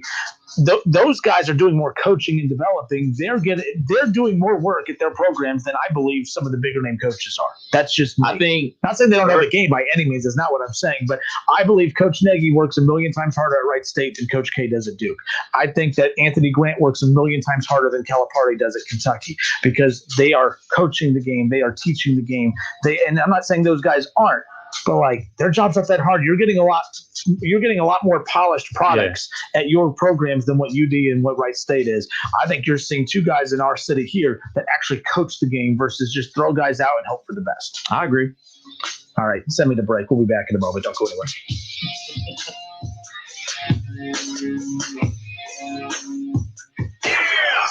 It's the Justin Kinner Show with Kev Nash on 1410 ESPN Radio. ESPN 1410 Wing AM weather. This afternoon will be mainly clear and windy, a high near 46. Tonight's going to be partly cloudy, a low around 25. And tomorrow will be mostly cloudy, a high near 34. I'm Pete Spivak for 1410 ESPN Radio. Weather is brought to you by Cullet Propane. 98% of their customers recommend Cullet. If you wouldn't recommend your current supplier, check them out at culletpropane.com. Roosters would like to thank all of our loyal guests and all the loyal Buckeye fans for your support this year. Because of you, we've been able to stay open and keep our award-winning team employed. Our team members go above and beyond and are dedicated to providing you and your family the safest dining experience possible while still providing a fun, casual atmosphere to relax, laugh, and enjoy our award-winning food. Roosters, the official wing sponsor of Ohio State Athletics. Leave your sister alone. You're ready to get back into yoga, so you order the essentials: a non-slip mat, yoga blocks to keep balance, and an exercise ball. And you use your Bank of America Cash Rewards credit card, choosing to earn 3% cash back on online shopping and up to 5.25% as a preferred rewards member, which you put towards your most essential yoga gear: noise-canceling headphones. Welcome. Take a deep breath. Breathe. Apply for yours at bankofamerica.com/more-rewarding. Copyright 2020 Bank of America Corporation. When it comes to your bathroom, the shortest distance between outdated and updated is one click on homedepot.com/bath. It's the Days of Doing Winter Bath event, up to 40% off a wide selection of vanities, faucets, toilets, and more, plus free delivery of all online vanities. From bold new lighting to a fresh new shower, your new bath is closer than you think. The Winter Bath event, online now at homedepot.com/bath. The Home Depot, how doers get more done. Valid through March 28th, while supplies last. Have you wanted to speak a new language, but thought it would be too difficult? Then try Babbel. Babbel starts by teaching you words and phrases that gradually get more complex. Soon, you're practicing short conversations. So in 15 minutes a day, you'll be speaking a new language in a few weeks. Babbel is built around real life. It teaches you practical conversations that you will actually use. Babbel, language for life. Celebrating 10 million subscriptions sold. Now try Babbel for free. Just go to babbel.com today. That's BABBEL.com. There's never any FOMO with the iHeartRadio app. You won't ever have to miss out on your favorite shows and contests with this radio station again. Radio 24/7, 365. We're here when you want us. Stay connected and listen anywhere when you download the free iHeartRadio app. And Dewey Sausage Conies are back at Skyline Chili. They may look like regular conies, but savory spices in the sausage give them a bold Cajun accent. Come into your neighborhood Skyline today and kick it up a notch with Andouille Sausage Conies, made locally by Queen City Sausage. But you better hurry. Andouille Sausage Conies are only at participating Skyline locations for a limited time. Feeling good. It's Skyline time. New to the Wendy's 2 for $5 lineup is their classic chicken sandwich. Go grab a 2 for $5 deal and pick 2 faves like a Dave's single nugs and now the classic chicken sandwich 2 for $5. Price and participation may vary. Limited time. 1410 ESPN Radio is Dayton's home of the Ohio State Buckeyes on the hardwood. Football may be over, but basketball is just heating up. Support Chris Holman and his Buckeyes as they battle it out in the toughest conference in all of college basketball, the Big Ten. Every dribble, every shot, every Buckeyes win. Catch it all right here on ESPN 1410 Wing AM. All sports, all the time. This is 1410 ESPN Radio.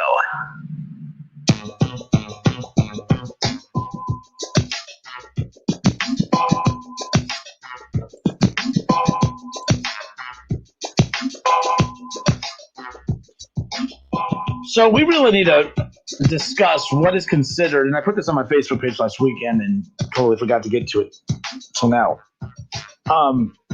What is considered a huge upset?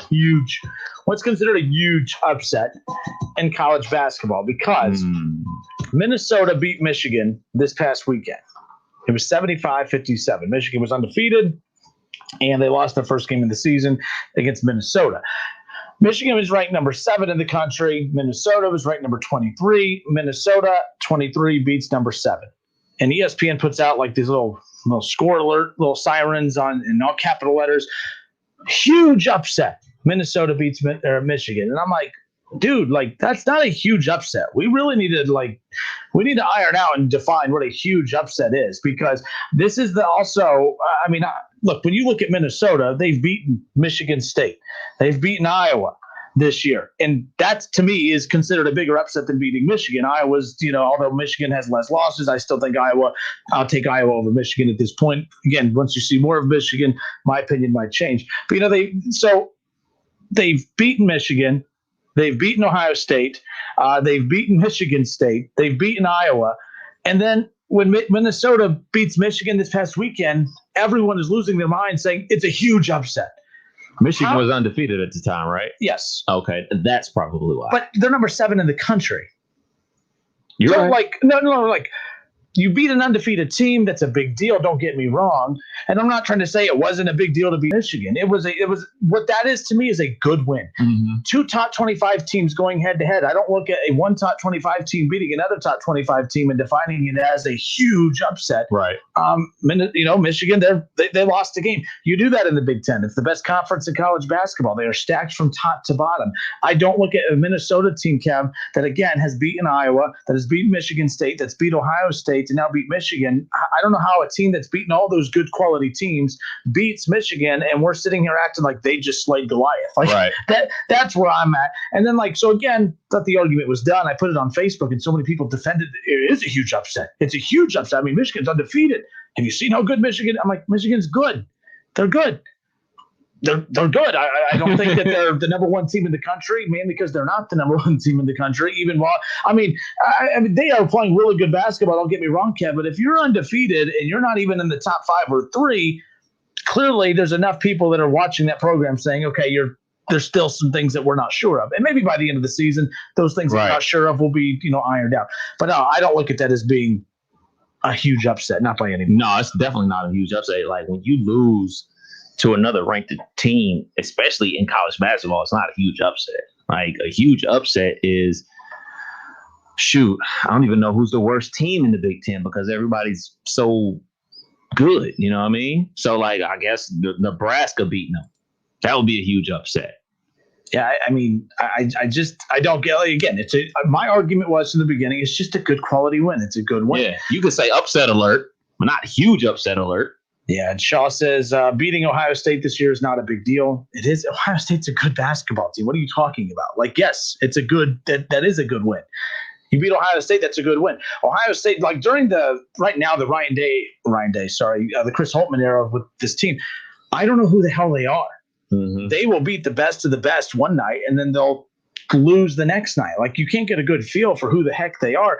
You know that on any given night they could beat any given team, and then the next, you know what I'm saying? Like, it's I can't get a good feel. But I don't think that's Chris Holtmann's fault. That's called playing in the best conference in college basketball. Like, you're playing good team. You're playing a top 25 team every single night. And that's kind of where I'm at with that, which makes Michigan being undefeated at this point so impressive because they are in the Big Ten. But again, you're 11-0. Now you're 11-1. You lost to the number 23 team in the country. So let me ask you, if that's a huge upset, is that a bad loss for Michigan? Because that's what you have to say. If someone pulls off the biggest upset in sports, that means whoever that's a horrible loss for that team that lost. So that means Michigan, that's a horrible loss then. So, Shaw, if you're going to argue that was such a huge win for Minnesota, then you're saying that that's a bad loss for Michigan then. Minnesota's a good basketball team. Yeah. They have beat some of the best teams in the country multiple times this year.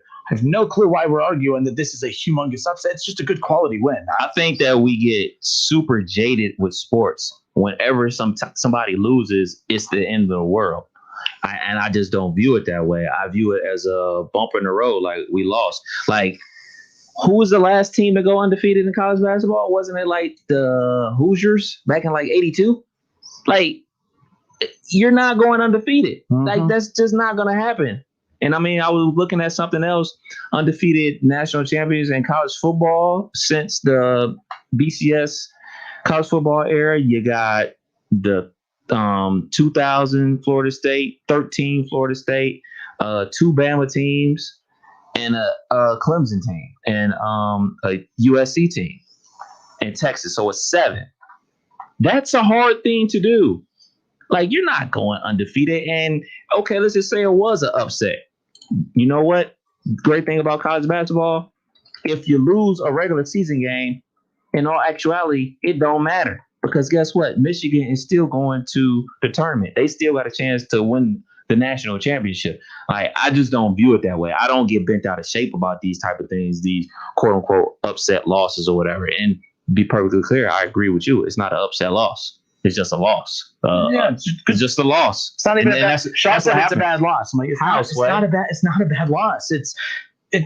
You're losing to a top 25 team. I would rather lose to a top 25 team than lose to unranked. When you're losing to unranked teams, those are bad losses. Losing to Minnesota is not a bad loss. David says, where was Minnesota in the Ken Palm when it happened?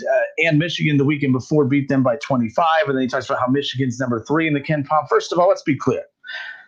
There are so many ranking systems out there that we can all use to prove our point. And, I'm using the top 25. And if the top 25 favored Michigan more, if the top 25 had Michigan as a top 3 team, then you would be using the top 25 to argue your point. Now, the Ken Palm has them as a top 3. It's interesting. Everyone's going to pick whatever metric and whatever ranking system they want to back their point. And they're all not right. They're all not wrong.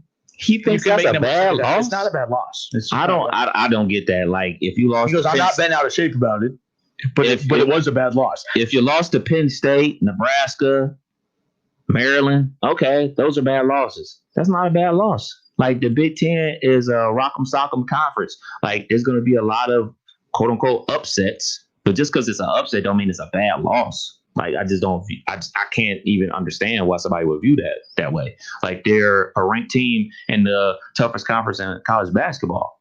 Mm-hmm. You go, you play, you lose, and I mean, shoot. And especially you think about it like this: imagine if this was a normal year where there were fans there. Those are where these quote unquote upsets happen most of the time. When you go on the road on a Tuesday night, it's at 8:00. It's on the Big Ten Network or ESPN. It's a rowdy crowd. Oh, you lose. Like, and blowouts happen in basketball all the time. And this year we're seeing some of the craziest type of scenarios happen. Like, for instance, for 3 straight weeks, Wright State has played in a game where, like against Oakland about a month ago, They beat them by 40 and lost by 10 the next night. Yeah. 2 weeks ago, they play Youngstown State. They lose by 2 at the buzzer. They beat them by 40 the next night. Last week, again, which don't get me started. I'm so pissed. Lose at the buzzer again. And then they beat them by 36 points the very next day. It's like we're seeing some of the craziest scenarios that happened throughout the season. But let's be clear. I'm looking at who Michigan has beat this year. Michigan, they got good. Michigan, they lost to Minnesota, which I think is if there's such thing as a good loss. I don't think it's a good loss. It's just not a bad loss. It's just a loss. But they've beaten Wisconsin. They beat Minnesota. That's it. You beat Bowling Green by 14. You beat Oakland in overtime, by the way, by 10 out of the little old tiny Horizon League. It took an overtime to beat. By the way, Oakland they didn't even have a win at that point. Like it took an overtime to beat Oakland, by the way, just so we're clear. It's not like this team has just been, again, good team. I'm getting in an argument, so I'm like trying to find reasons to bang on Michigan. I'm a huge Juwan Howard fan. I'm actually pulling for him there. In fact, I've always been a big supporter of the basketball program. I liked Beeline when he was there. So, anyways, it is what it is. But no, to sum up, it was not a bad loss. So there's that. All right, Justin Kinner, Kev Nash with you here. Kev, let's go to the phones. We got who we got? We got DoorDash Ray. DoorDash Ray, what up, man? We don't got DoorDash Ray. On to who? Charlie? We got Charlie. Charlie, you still there? Yeah, and you're making a really good point right now, and it's bothering me. Because you did a Justin Kinner thing earlier, and that's why I called in. What was the Justin Kinner thing? Well, hold on. Let's address I think ESPN's just trying to and you want people to get excited about regular season college basketball, so you're going to call it a huge upset. But I mean, it's like you're way overstating it. But really, it's just you lost to a top 25 team in your conference. That is not even close to an upset. No, it's not. I agree. And there's and the other thing is like if we're just like blowing it out. You're a top 25 in college football. You're in the top 25%, roughly, top 30, whatever. College basketball, you're in the top 25. You're in the top 10% of teams. You're so good if you're in the top 25. It's not like they lost to the 200th ranked team.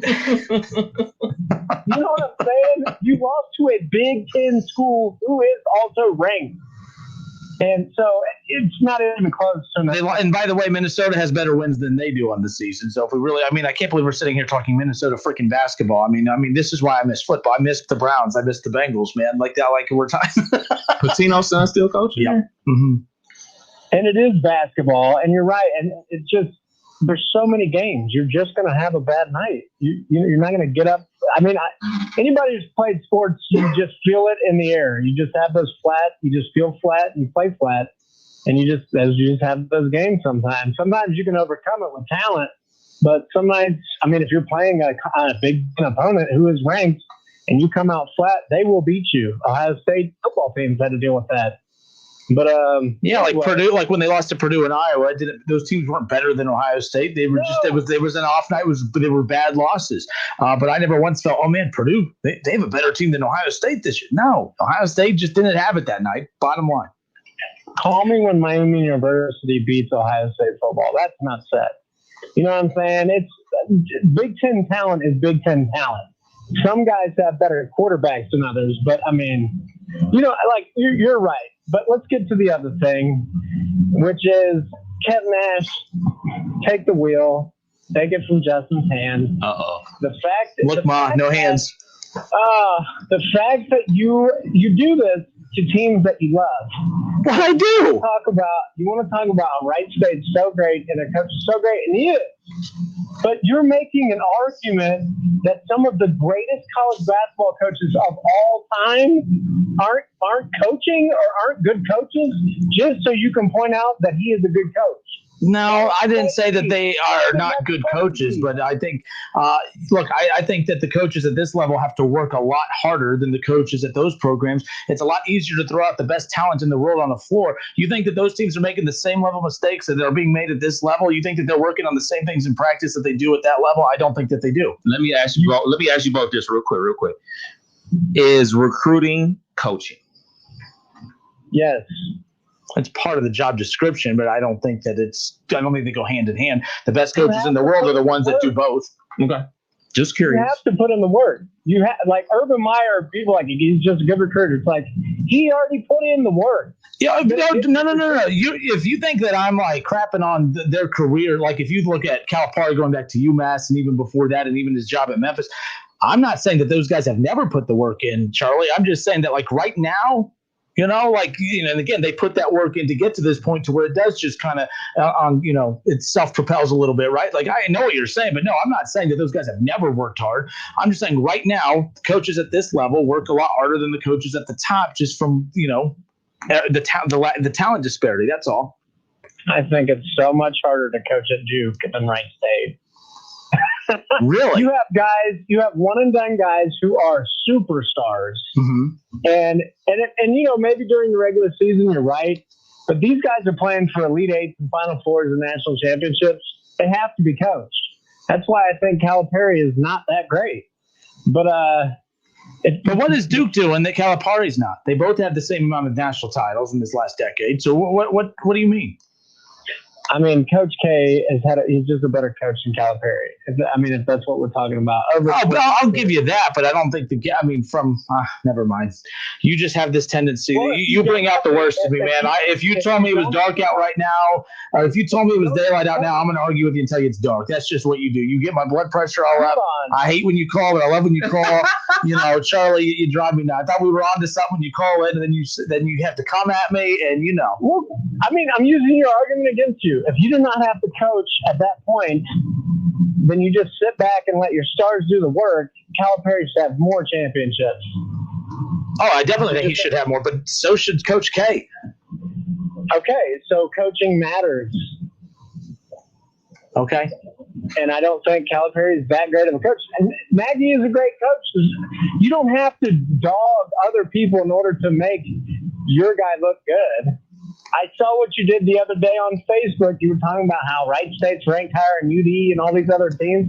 If that's a fact, that is a damn fact, by the way. Wright State in the net rankings, which, by the way, for years, UD and these other programs have just drooled over these net rankings of how important they are. And then when they don't pop up in the net rankings where they want to be, then they just say, you know what? The net rankings, no big deal. Who cares? Who cares? Who cares? I mean, so when you're ranked high in those rankings mean everything. But then when you're not where you want to be and Wright State's ahead of you, it's just, whatever. Those rankings mean nothing. Okay, but what I'm saying is, I know what you're saying. You can't just enjoy the fact that Wright State is good and their coach is good. You also have to point out, either make stuff up like Duke and all these great coaches aren't any good. They just Charlie, I feel bad. You know what? I know it's wrong. I know why you're upset. Listen. I know why you're upset. It's because you had to hear the news today that, Kevin Stefanski was named Coach of the Year, and then you just felt depressed about the boob that's leading your team. And I get it. It's tough to be Charlie. It's tough to be the fan of the teams that you're fans of. And you hate it when Kenner's teams do well. I get it. It's a jealousy thing. Charlie's jealous of Kenner, and I feel bad for you. I really, really do. Charlie was taken back by that, I think. I don't think he knew how to respond. What did you say? Charlie, we got to go. I'll talk to you later. Oh, come on, man. That's a good spot to hang up. I love you, Charlie. Me too, depending on the day. Today ain't one of them. We'll be back in a moment. Justin Kidder, Kev Nash with you here on 1410 ESPN Radio. Josh, don't tell Charlie that Charlie is the GOAT caller. No, don't give him that title. Don't give him that title, because then, he gets his chest out. He got all excited because I put him in that 30 for 30 a while back, and so then he gets a big head. That's all. So there's that. We'll be back in a moment, folks. Don't go anywhere. Can't wait to talk about Minnesota basketball again. My goodness, what is wrong with us today? We'll be back. Don't go anywhere. Listen, stream, watch. It's the Kinner Show with Kev Nash right here on Dayton's ESPN Radio, 1410 Wing AM. Pros bring something extra to every job. Now at the Home Depot, they also get something extra. Pro Extra, our free loyalty program built for pros just like you. Members earn perks with every dollar spent, like Pro Extra Dollars, a tool rental credit, and more. New members get $20 off their next in-store purchase of $200 or more just for signing up. Learn more at homedepot.com/Pro Extra. New year, more rewards, Pro Extra, only at the Home Depot. How doers get more done. You have empty office space to fill or home office to create. You know what you need. You know what you'd like. But you also have a pretty good idea after you've shopped around the usual places what you need and what you like might not happen. Well, then you haven't been to Charles Larrick's Warehouse Outlet. Nobody has their selection. Nobody has their discounts. And every week there's something new. If you need office furniture, Larrick's Warehouse Outlet can sell it to you for half the price and below manufacturer's selected prices. Half price and below on hundreds of items. Selection from budget to the best. Really, desks from $50 to $5,000. Filing cabinets from $25 to $500. Before you go anywhere else, do yourself a favor and come to Larrick's Warehouse Outlet. With 25,000 square feet of selection, you're not going to go anywhere else. Larrick's Warehouse Outlet at 23 McOil Avenue, Dayton. Open Monday through Friday, 9 to 6. Larrick's, continuing the tradition. Craft beer fan? Milano's features the best craft brews on tap every Thirsty Thursday. Choose from local favorites and other world-class selections for just $5 a pint all day on Thursday at Milano's Pizza Subs and Taps. Listen to this radio station on the radio.com app anytime, anywhere. Listen to more than 300 stations along with more than 3,000 podcasts from your home area or across the U.S., all free. With the radio.com app. Staples has everything you need to start the year right, like home office furniture, the latest tech, and organizational supplies, and all at amazing prices. Get a fresh start this year with big savings from Staples.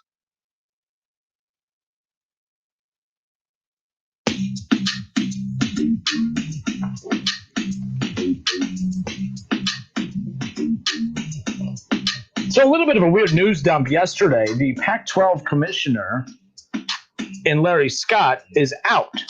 Like out, like not finishing his term or anything like that. He's just done.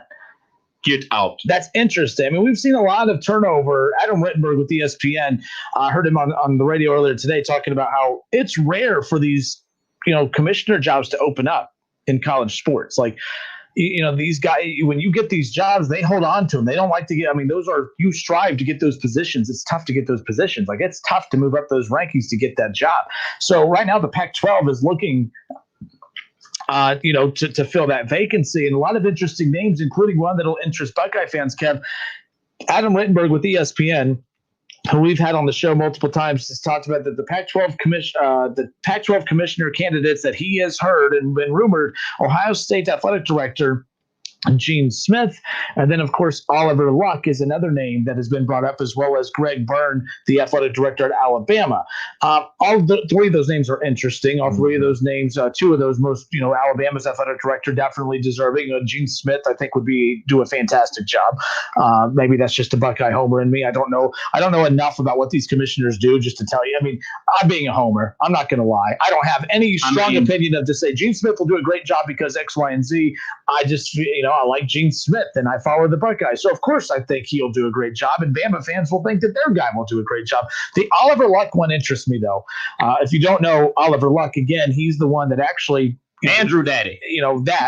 Andrew Luck said, but he also was a part of the, unburying the XFL before it got reburied again, which the XFL, it didn't fail. COVID killed that thing, man. Like, it actually had some good momentum building, but that's a conversation for later. But Oliver Luck was the commissioner of that league, right? So, I mean, I don't. Those three names right there, I think, are all good, Kev. I don't think that if the Pac-12 went with Gene Smith or Byrne from Alabama, or of course Oliver Luck, I think all three of those are three suitable names. And I'm sure there's other names out there we haven't even heard of yet, but I do think it's interesting to hear those names. Gloria Nevarez, by the way, the West Coast Conference commissioner, is being rumored as well.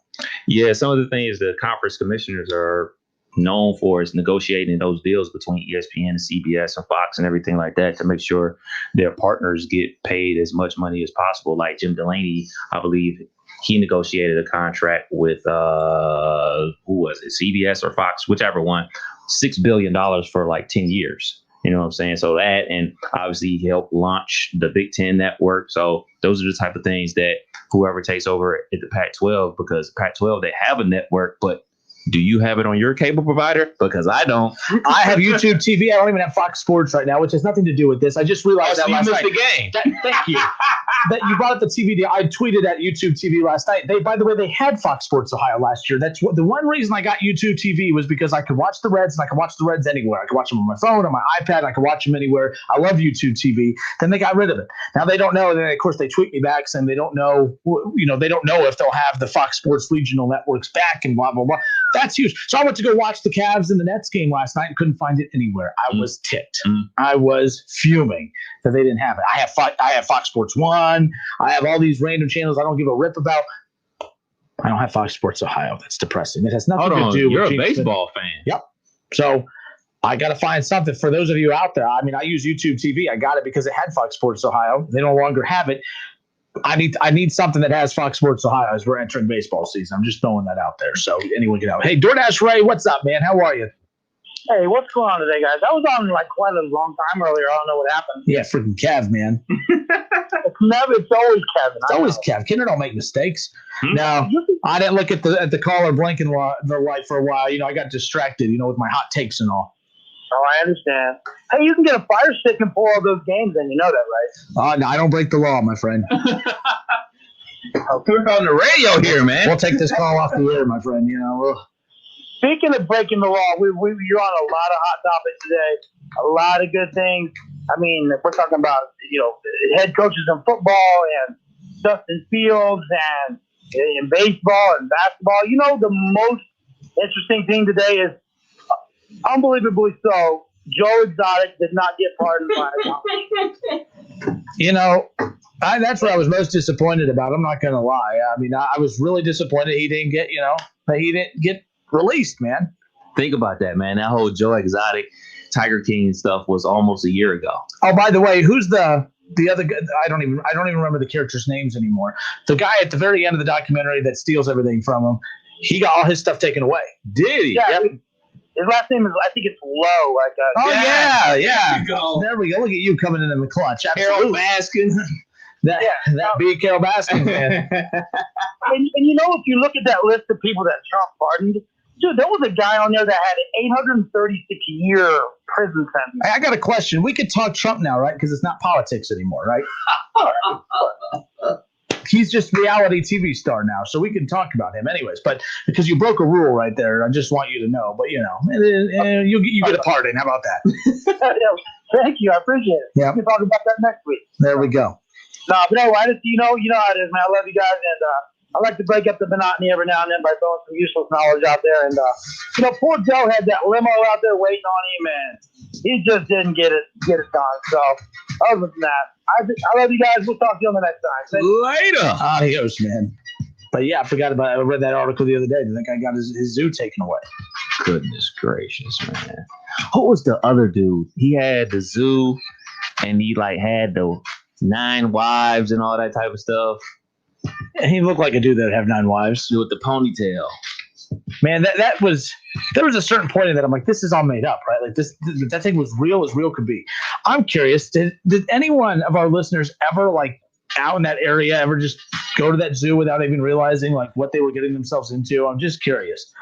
Then you have the girl that shot herself, or that got shot and lost her finger. No, she didn't shoot herself. That was the boyfriend of his. Yeah. She got eaten by the tiger. Yeah. She got her arm bitten off. Yeah. Yeah. Like a vicious ass koala bear. Every time we talk about that, I always think of that Cat Williams bit where he talks about, why are we going to get mad at the tiger? The tiger's the only real mother effer in the whole entire thing. Went tiger. He said, I'm not a tiger. I'm a vicious ass koala bear. Anyways, all right, folks. Hour 3 next. Don't go anywhere.